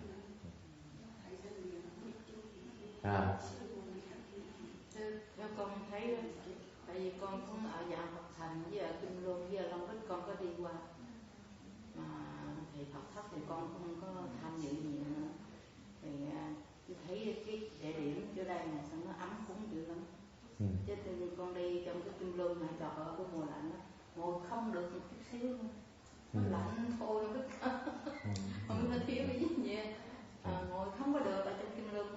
Lạnh buốt. Lạnh thì là lạnh vậy đó ha. Mà thấy mấy sư cô rồi cũng tội lắm, mở hít mở này mở kia, tôi thấy nó đẹp nó làm. Ở hết gì mấy sư cô là độn áo đầy vậy. Tôi thấy ở đây sư cô độn ba bốn cái lớp áo lên. Rồi đồ nón, rồi đồ măng tất, rồi nọ đủ thứ. Thứ quen rồi. Thấy là nó ấm cúng dễ sợ luôn đó, không biết là thành sư cô mới hiểu tại sao mình muốn mình giảng kinh á, lúc buổi tối giảng kinh mình bật cái ý cho người ta ngồi ta nghe, tại vì người ta không luyện với mình, phải cho người ta cái cơ hội ta ngồi ta nghe pháp được. Chả mấy bà cụ mà lớn tuổi nó đâu có chịu lạnh nổi đâu, mình đâu bắt người ta làm gì. Thành mình phải uyển chuyển chứ, đúng không? Mình tu là tu cho mình thôi, chứ người ta tới người ta cầu pháp, ta nghe pháp thì mình cho ta cái cơ hội để mà ta ngồi được, chứ còn lạnh quá đâu phải điên như mình đâu. Không, mình phải thông cảm tí. Tôi đồng ý cái đó là cái mà tôi nghĩ là mấy cái phía kia nó hơi cực đoan một tí, họ hơi quá gắt một tí. Tôi nghĩ là mình phải uyển chuyển, tại vì tùy sức mỗi người á. Chứ đâu phải là ai cũng chịu cái lạnh nổi đâu, mà làm như vậy là ai mà dám tới. Cái chùa nó thiệt cô, bây giờ mình nói đừng nói chuyện tầm phào, mình nói chuyện tầm phào với nhau nghe, đừng nhắc lại người khác nha. Cái chùa đó bây giờ mấy người ta tới đâu có đông đâu, phải đổi cái đường phương hướng. Thấy bệnh thấy Kim Luân để tội nghiệp mấy sư cô, mà ở trong cái phòng khách ăn mà không được, nó lạnh tới thấy èm ở ngồi cái ghế ha, phải có cái nệm cho người ta. Không thì phần nữa là tại vì ở đây đó sẽ thấy ở đây nó ấm cúng dễ sợ. Tại quý sư cô phải hiểu cái chuyện đó, mình phải tùy duyên, chứ không thể nào ép người ta được hết. Những người những cái nhóc này tôi bắt cho nó lạnh để cho tôi dạy nó cái bài học về cái lạnh. Còn mấy người khác ta đâu có muốn học cái bài học lạnh đâu, bắt người ta chịu cái lạnh đâu có được. Đồng ý không? Nhất là mấy bà cụ, mấy đứa nhỏ buổi sáng tới 2 đứa nhỏ tôi giật mình, nó rơi nó dám ngồi bằng lạnh, không ai làm gì hết đó. Phải bật nó lạnh cho tụi nó, mấy rưỡi cho nó nhé. Lỡ nó bệnh cái sao, nó về nó chửi rủa, nó rời cái chùa vậy. Đem con cái chùa, mình đem cháu cái chùa, nó trồng tí phước, nó đem bệnh về nhà. Đúng có được, mình phải uyển chuyển, okay. Thành cái đó là cái mà tôi nghĩ là mấy cái phía bên kia họ thiếu cái uyển chuyển đó. Họ cứng quá như vậy là cái người mà họ giúp được á không nhiều. Mình phải mở rộng ra, mình phải người ta được theo chừng nào đó mình khuyến khích người ta tu, chứ đâu phải là ép người ta một cái khuôn đâu. Cái đó là cái huệ của mình đó.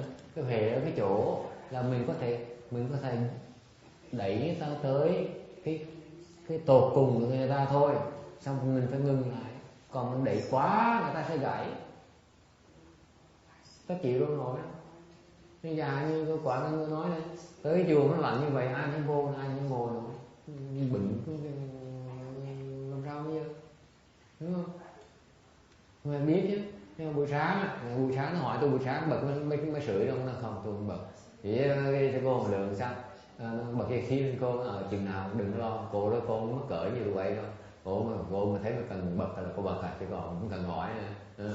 Cái con tụi mình á, mình không cần bật vào sưởi buổi sáng, tại đâu có ai đó. Trừ khi có mấy bà cụ mà ở lại bên đêm đây mà bà lớn tuổi này nọ, thì trong phòng mình chắc chắn trong phòng bà mấy cụ phải ấm để cho nó nghỉ được. Ra đi buổi sáng bật cái sưởi cho mấy cụ ra được Phật điện. Cho nó lạnh quá mấy cụ chạy đò ngủ thêm, mấy cụ mất cái phước mấy cụ nữa, hiểu không? Mình phải uyển chuyển như vậy nữa, mình giúp người ta tu chứ đâu phải mình ép người ta được. Cái pháp khác biệt của mình á, là mình giúp người ta, khuyến khích người ta tu chứ không phải ép người ta tu. Quý vị muốn ăn ngày 3 bữa không có vấn đề hết, ăn ngày 2 bữa, 4 bữa, 5 bữa, 10 bữa tôi không có gì hết. Tại cái thân quý vị đâu phải thân của tôi đâu, tôi đâu có khéo, tôi không cần biết. Để cái duyên cái gì mà nghĩ là cái đó nó quan trọng như vậy thì làm thôi, cái gì đâu, mà đâu ép quý vị, không có ai ép hết. Ok, cái đó gọi là uyển chuyển. Chứ còn cứng rắn quá sao mà độ người ta được, giúp người ta được. Sức người ta được tu có 10 phút, 2 tiếng ngồi 3 tiếng ngồi thì giúp người ta tu. Chứ làm quá thì người ta ai mới tới chùa, ai mới dám cầu pháp, ai mới đi học, đúng không? Nghe được một tí, tới được có đủ thì giờ có 5 phút, nửa tiếng ngồi 2 tiếng ngồi tới mà nghe pháp mà thấy tới một cái nó lạnh ngắt ai mới chịu nổi, ai mới ngồi. Tội Phật tử. Sư cô đồng ý không? Cái chuyện khác nữa, mình khác nữa cái chỗ là mình cởi mở người ta nữa. Tới chùa mình cởi mở, chứ là cái như cái chùa như kia tới mặt cứng lạnh như là đá vậy.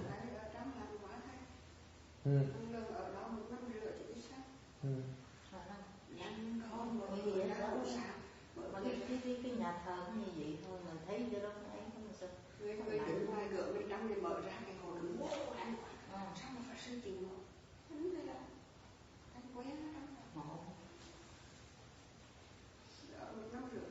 I was telling Wu Yin was telling me about the CCTV and Goryeo temple where she goes there and she does not participate in this for qi, but however she noticed that those temples are very, very cold, so cold that she couldn't take it.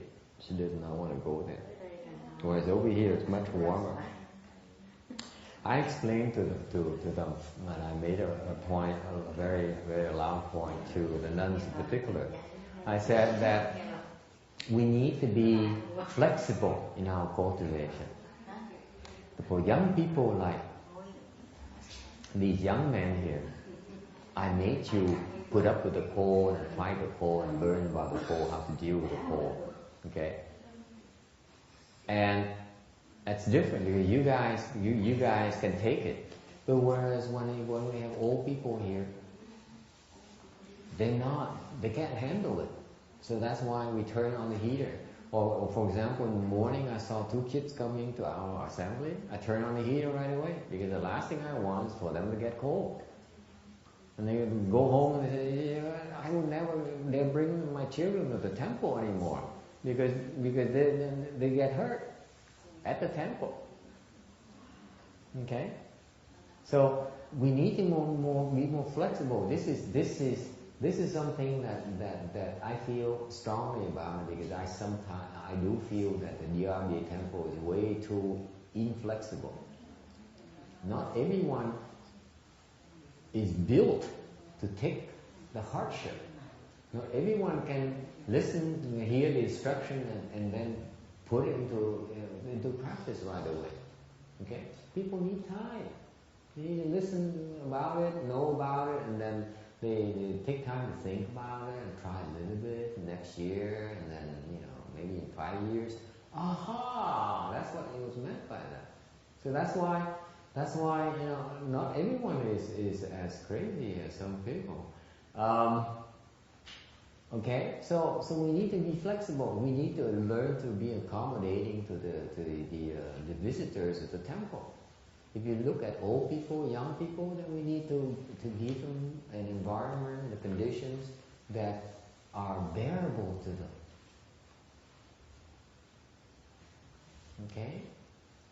Because they're not seeking, when they come to our temple, they're not seeking the hardship treatment, they're not seeking the hardship dharma.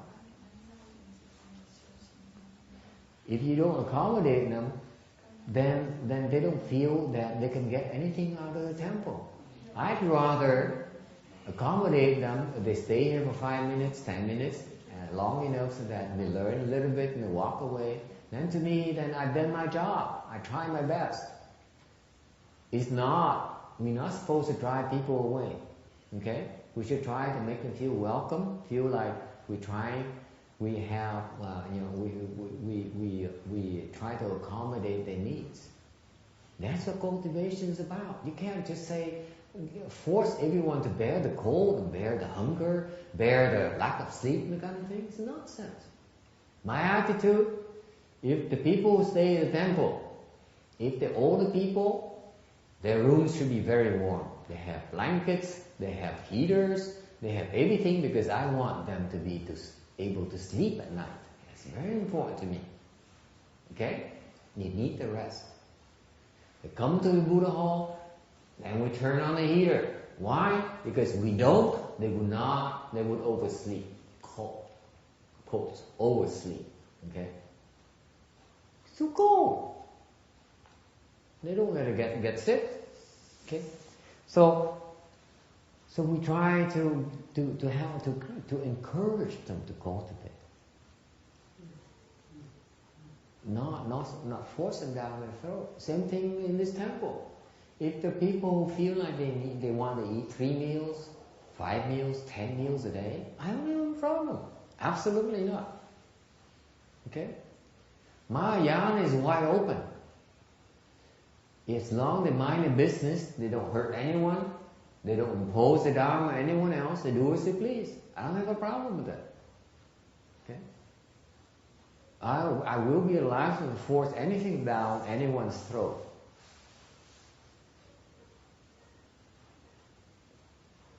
As long as people want to come here and cultivate, I'm willing to put up with all their habits. Okay?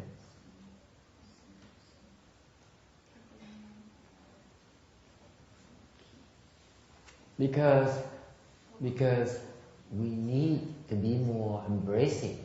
I feel the Mahayana is all embracing. You hear me? It's non-selective. If I see someone there, I look at them and say, okay, I'm asking the nuns now, from now on, that we see people here during lectures, I'd like to turn the heaters on, because I know people come here, they're not cultivators. They only want to listen to Dharma. So we need to turn the heaters on so they're comfortable. They can sit there and not worry about getting a cold. Okay? If we don't, they will not come and listen to the Dharma.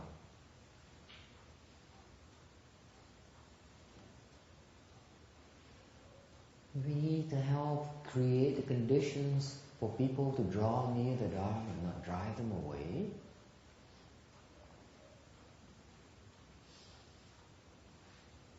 All right. Anything else? Anyway, Jimmy, your question? You've been patiently waiting for that? That's very good. What is the Dharma behind it?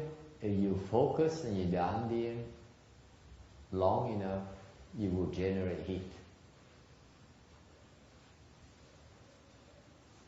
You cold because when you're drawn away from your dandi. The colder you feel, the more you should focus more intensely on your dandi. That's how you fight the cold. Isn't that right, Danny? Are you still cold today? Not as cold. Yeah, intermittent. I see that as the in samadhi and not in samadhi. So. I will tell you a funny thing. You know, when you fast, the body gets cold very, very quickly, and it's you're a lot more vulnerable to the cold. And the only way you have is focus on Dhamma. That's it. You can't eat. You can't drink. You can't eat hot meal. You can't. There's not much you can do. Okay. You do these things, and that's how you discover. You understand how it works. Okay. Just like I explained to Carol, you have to bear the leg pains before you understand. You need to execute before you understand. Does it help, Jimmy?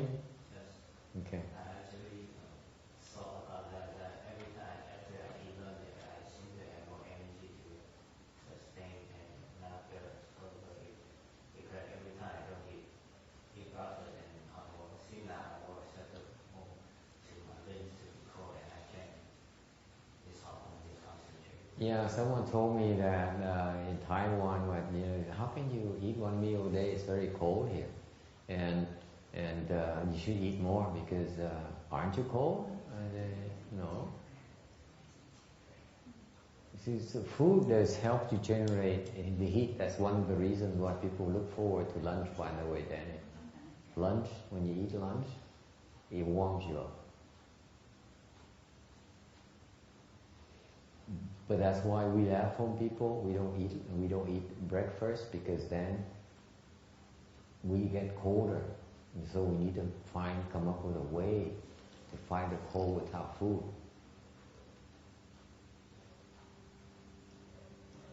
That's why. Is it also true that when you eat less or if you're fasting, then it's easier to maintain samadhi? Not quite. Ông này ông thắc mắc, ông có đòi nhịn ăn hoài mà tôi cấm luôn cho nhịn ăn. Ông hỏi tôi ăn gì ông mấy cái tại sao chống cái lạnh này nọ. Thì ông nói tôi nói là bên người xuất gia từ tôi ăn một ngày một bữa là tại vì bữa trưa mình thích ăn buổi trưa, tại vì ăn buổi trưa người nó ấm lên. Ở mấy chỗ lạnh mấy sư cô mấy cô chiêm luôn mấy cô bà Phật đó. Bữa ăn trưa đố họ quan trọng như vậy, tại vào phòng nó ấm, cái đồ ăn nó vào ấm ở trong luôn. Thành ra họ người nào cũng thích tới buổi trưa lắm, người nào cũng mong cầu tới ngày tới buổi trưa đó. Thế như vậy cái lúc mà ngồi trong ăn sướng như sao, tại nó ấm, nó vừa ấm vừa ở ngoài vừa ấm ở trong. I explained to them in Vietnamese at the CTTB or Goldville or Long Beach Monastery where it's colder. It means that this is why the Lao people there, they look forward to the lunch meal. When the lunch meal, the lunch room is warm. The food is warm food. And then the heat from the cooking and all those things warm up the room as well. So the ambient warmth is more pleasant. And then plus you eat the warm food inside your body, it warms you from the inside out. Very pleasant. This is why the Lao people look forward to the lunch meal, unlike Danny. Okay? Now, in contrast, why do we I explained the lunch, the breakfast thing in English already. Ngược lại, những người xuất gia tại sao họ bên bàn Phật nhà họ tu, tại sao họ không ăn buổi sáng? Không ăn buổi sáng, tại ăn buổi sáng nó sẽ ấm người lên. Đúng không? Nó ấm người lên đó, thì mình đâu cần tu đâu, mình đâu có cần dùng công để mình chống lại cái lạnh đó. Thành khi mà họ không có cái đồ ăn ấm trong cái bụng ấy, thì phải tìm cái phương pháp khác để chống lại cái lạnh. Tao hiểu chống cái lạnh được. Phương pháp là như vậy đó.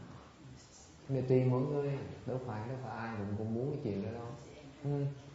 Có nhiều người nói tôi đâu muốn chống lại làm gì, tôi muốn tu thôi, tôi muốn tụng kinh, tôi muốn niệm Phật thôi, rồi bắt tôi cho chống lại làm gì? Thế đâu có sao.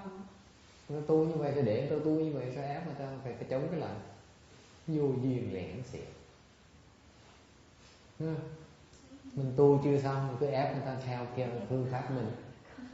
I'm telling you, some people come to the temple and say, I'm not interested in learning about the whole Dharma. I want to recite the sutras. I want to recite the Lotus Sutra. That's my cultivation. Why do you force me to cultivate this cold Dharma crap here? I have no interest. I'm not built for this. Okay? The Dharma is not that limited. You know, if we have someone here that they spend the day reciting the sutras, that's an incredible form of cultivation, incredible blessings. You should encourage it, not force them to do something else, to our liking.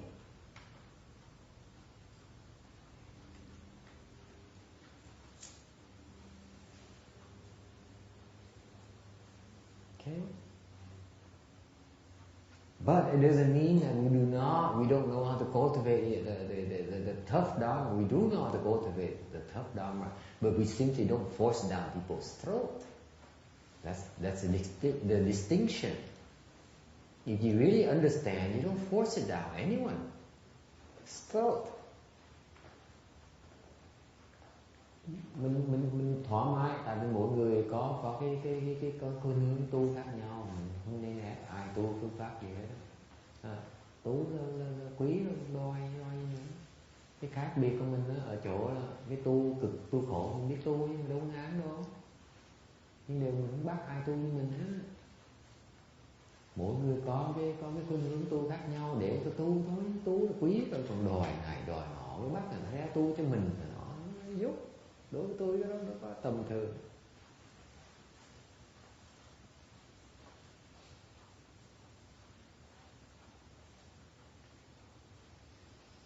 Okay, anyone else? Anything else? Yes. How many days are you going to fast? As long as I can last. I'm planning 2 weeks, but I don't think I can make it. Because I'm spending a lot of energy. Ông hỏi là thầy tính nhịn ăn bao nhiêu ngày? Tôi nói là tôi nhịn ăn đến lúc nào tôi chịu không nổi thôi. Thì tôi ngừng lại. Tôi trước là tính nghỉ 2 tuần, rồi tôi nói mỗi ngày từng ngày. Lúc mình bắt đầu mở, when I first started, I said 2 weeks. Then at this point in time, I said maybe tomorrow I stop. Mới bắt đầu tôi ngon lắm, nó 2 tuần. Ngày hôm nay mình thôi, ngày mai mình được rồi, đủ rồi. Mình không cần chứng gì cho ai hết. Đồ ăn nó ngon này, nó thơm. Mình cực khổ đủ rồi. Well, I tell you, this is why I now you ask, and I tell you the funny thing. The part I like least about this assembly. Bây giờ ông ngoại tôi mới nói cái việc này. Cái phần tôi không thích nhất cái tu này, quý vị có biết phần nào không? Lạy Phật. Tôi không thích. I do not like bowing. I normally like bowing, but I don't like bowing. Nào, thường ngày tôi thích lạy Phật nha. Quý vị không biết á, lạy Phật tôi thích lắm. Nhiều tôi không thích nữa. Lạy còn chừng nửa kia tôi muốn xỉu. Đâu có đường đâu mà lạy. Người không có đường. Muốn lạy phải có cái bất thiệp, nó phải đốt đường.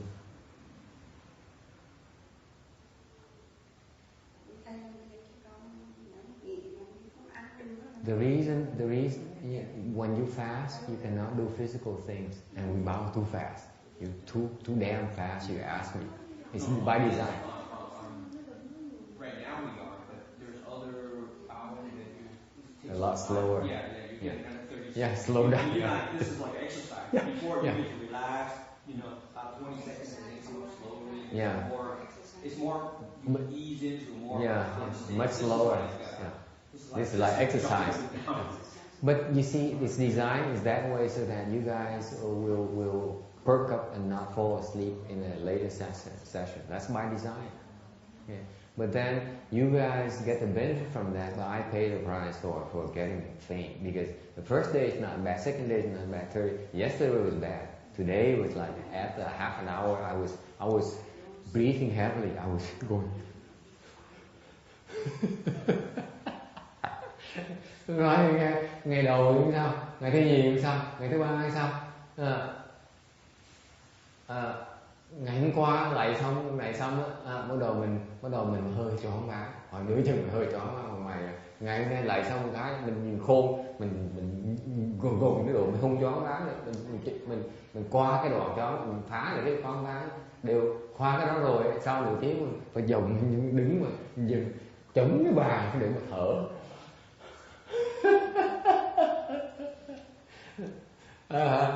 Tại nó này tu là vui lắm, tại nó nói tu ở nhà, tại mình tu mình luyện võ như vậy, mà mình thấy mình mệt, mấy chuyện mà làm chuyện tay chân không làm, mình làm được 5 phút, không làm hơn nữa. So last year when I was doing the fasting at home, I did it for 5 minutes at a time, even walking, 5 minutes, stop. You're tired after 5 minutes. So here, half an hour bowing is very strenuous. Okay, and that's the beauty of it. When it goes like this, something happens. Cái hay chỗ này, quý vị nghe hay chỗ này là khi mình tự ép mình chuyện nó xảy ra rất là lạ.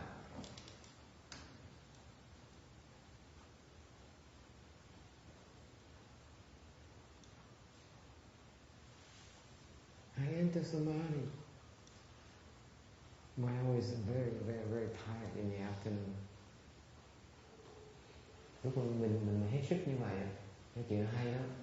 Tôi nhập định như điên. Cách duy nhất mà gỡ là nhập định thôi. The only way to recuperate quickest is entering samadhi. So what happened? We circumambulate and enter samadhi. Because I'm dying. Hết hơi rồi, đi không nổi nữa. Thành lúc mình đi mình phải nhập định.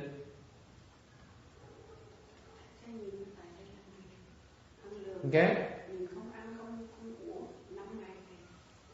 Ok. Thành mình đi mình nhập định như vậy, mình phải nhập định. Thành lúc mình cần nhập định một cái, lúc mình đi mình nhập định như thế, vừa đi mà nhập định luôn, tỉnh thoáng mà đi, vừa đi vừa tụng nó vì đâu có biết đâu. Vào cái thế mình phải làm. Tại nếu mình làm mình sẽ quỳ xuống, mình sẽ xỉu xuống. I'm telling you, I was in a position where if I don't recuperate quickly enough, I will trip and fall and ruin the Dharma assembly. It's not what I want. So I need to enter samadhi, and so while circumambulating, while chanting, hitting the bell, I was entering samadhi. I was in samadhi. These girls, these people, when they enter samadhi, they stop. I enter samadhi, I still work. It's a different kind of samadhi. Tôi nói quý vị nghe, quý vị mà nhập định một cái, quý vị là trống trơn đúng không? Quý vị cũng thấy ngừng hết này, không đánh mỏ này, không ca này, tụi không lái, đúng không? Còn nhập định tôi là vừa làm việc vừa nhập định với sự. Nó khác nhau thì đó. Trình độ quý vị chưa hiểu cái đó. Lúc đầu phải là cái trống cái đã. Xong càng ngày càng lên rồi mới thấy là mình nhập định, lúc nào mình nhập định cũng được hết. I explained to them, when you enter samadhi right now, your mind blanks out. Okay? That's a low form samadhi. The higher form samadhi, you still work like that. Okay? So I recite, Amido, Amido, Amido, Amido. Guess what? I was in samadhi just as well. Thành ra nếu mình tìm tụng đại cũng tụng với thương, mà cũng nhập định với thương. How do I know? Sao biết được? Mình không biết luôn. Không biết mình nhập định, mình chỉ làm. Mình nghĩ là mình chết, nghĩ là mình thế nào mình nhập định được. I didn't even know, because if you think about it, you can't enter samadhi. So how do I know? Is that what your question is? You're not that smart. Okay, what's your question? The Master Shenhua mentioned about the fasting Dharma, the samadhi part. It's like why is everyone taking the hour to eat? That we do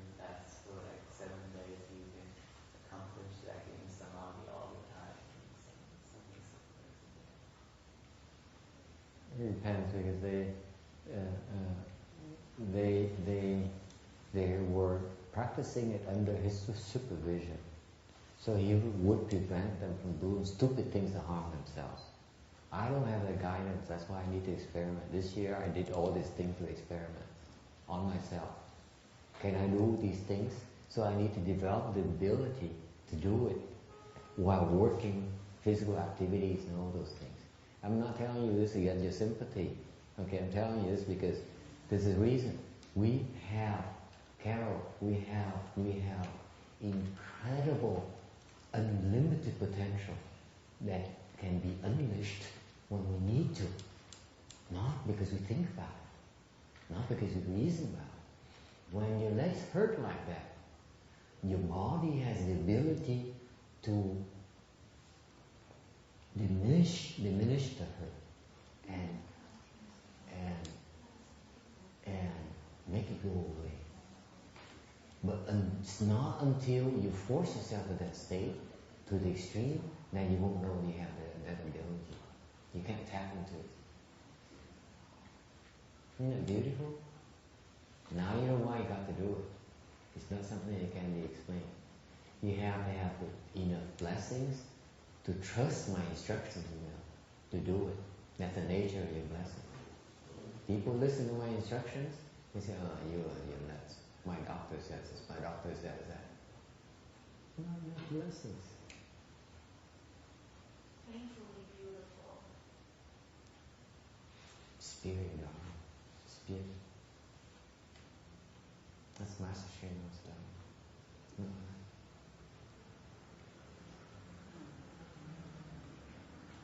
His disciples don't trust him enough to do it. None of them dares teach their pupils this dharma because they did not practice it.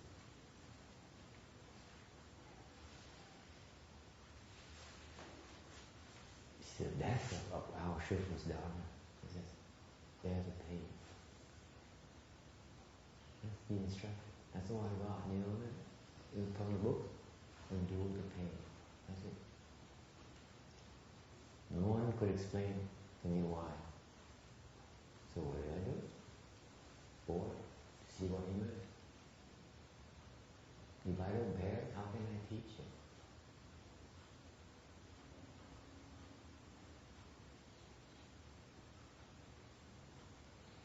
Thì cô này cô tôi nói cái gì?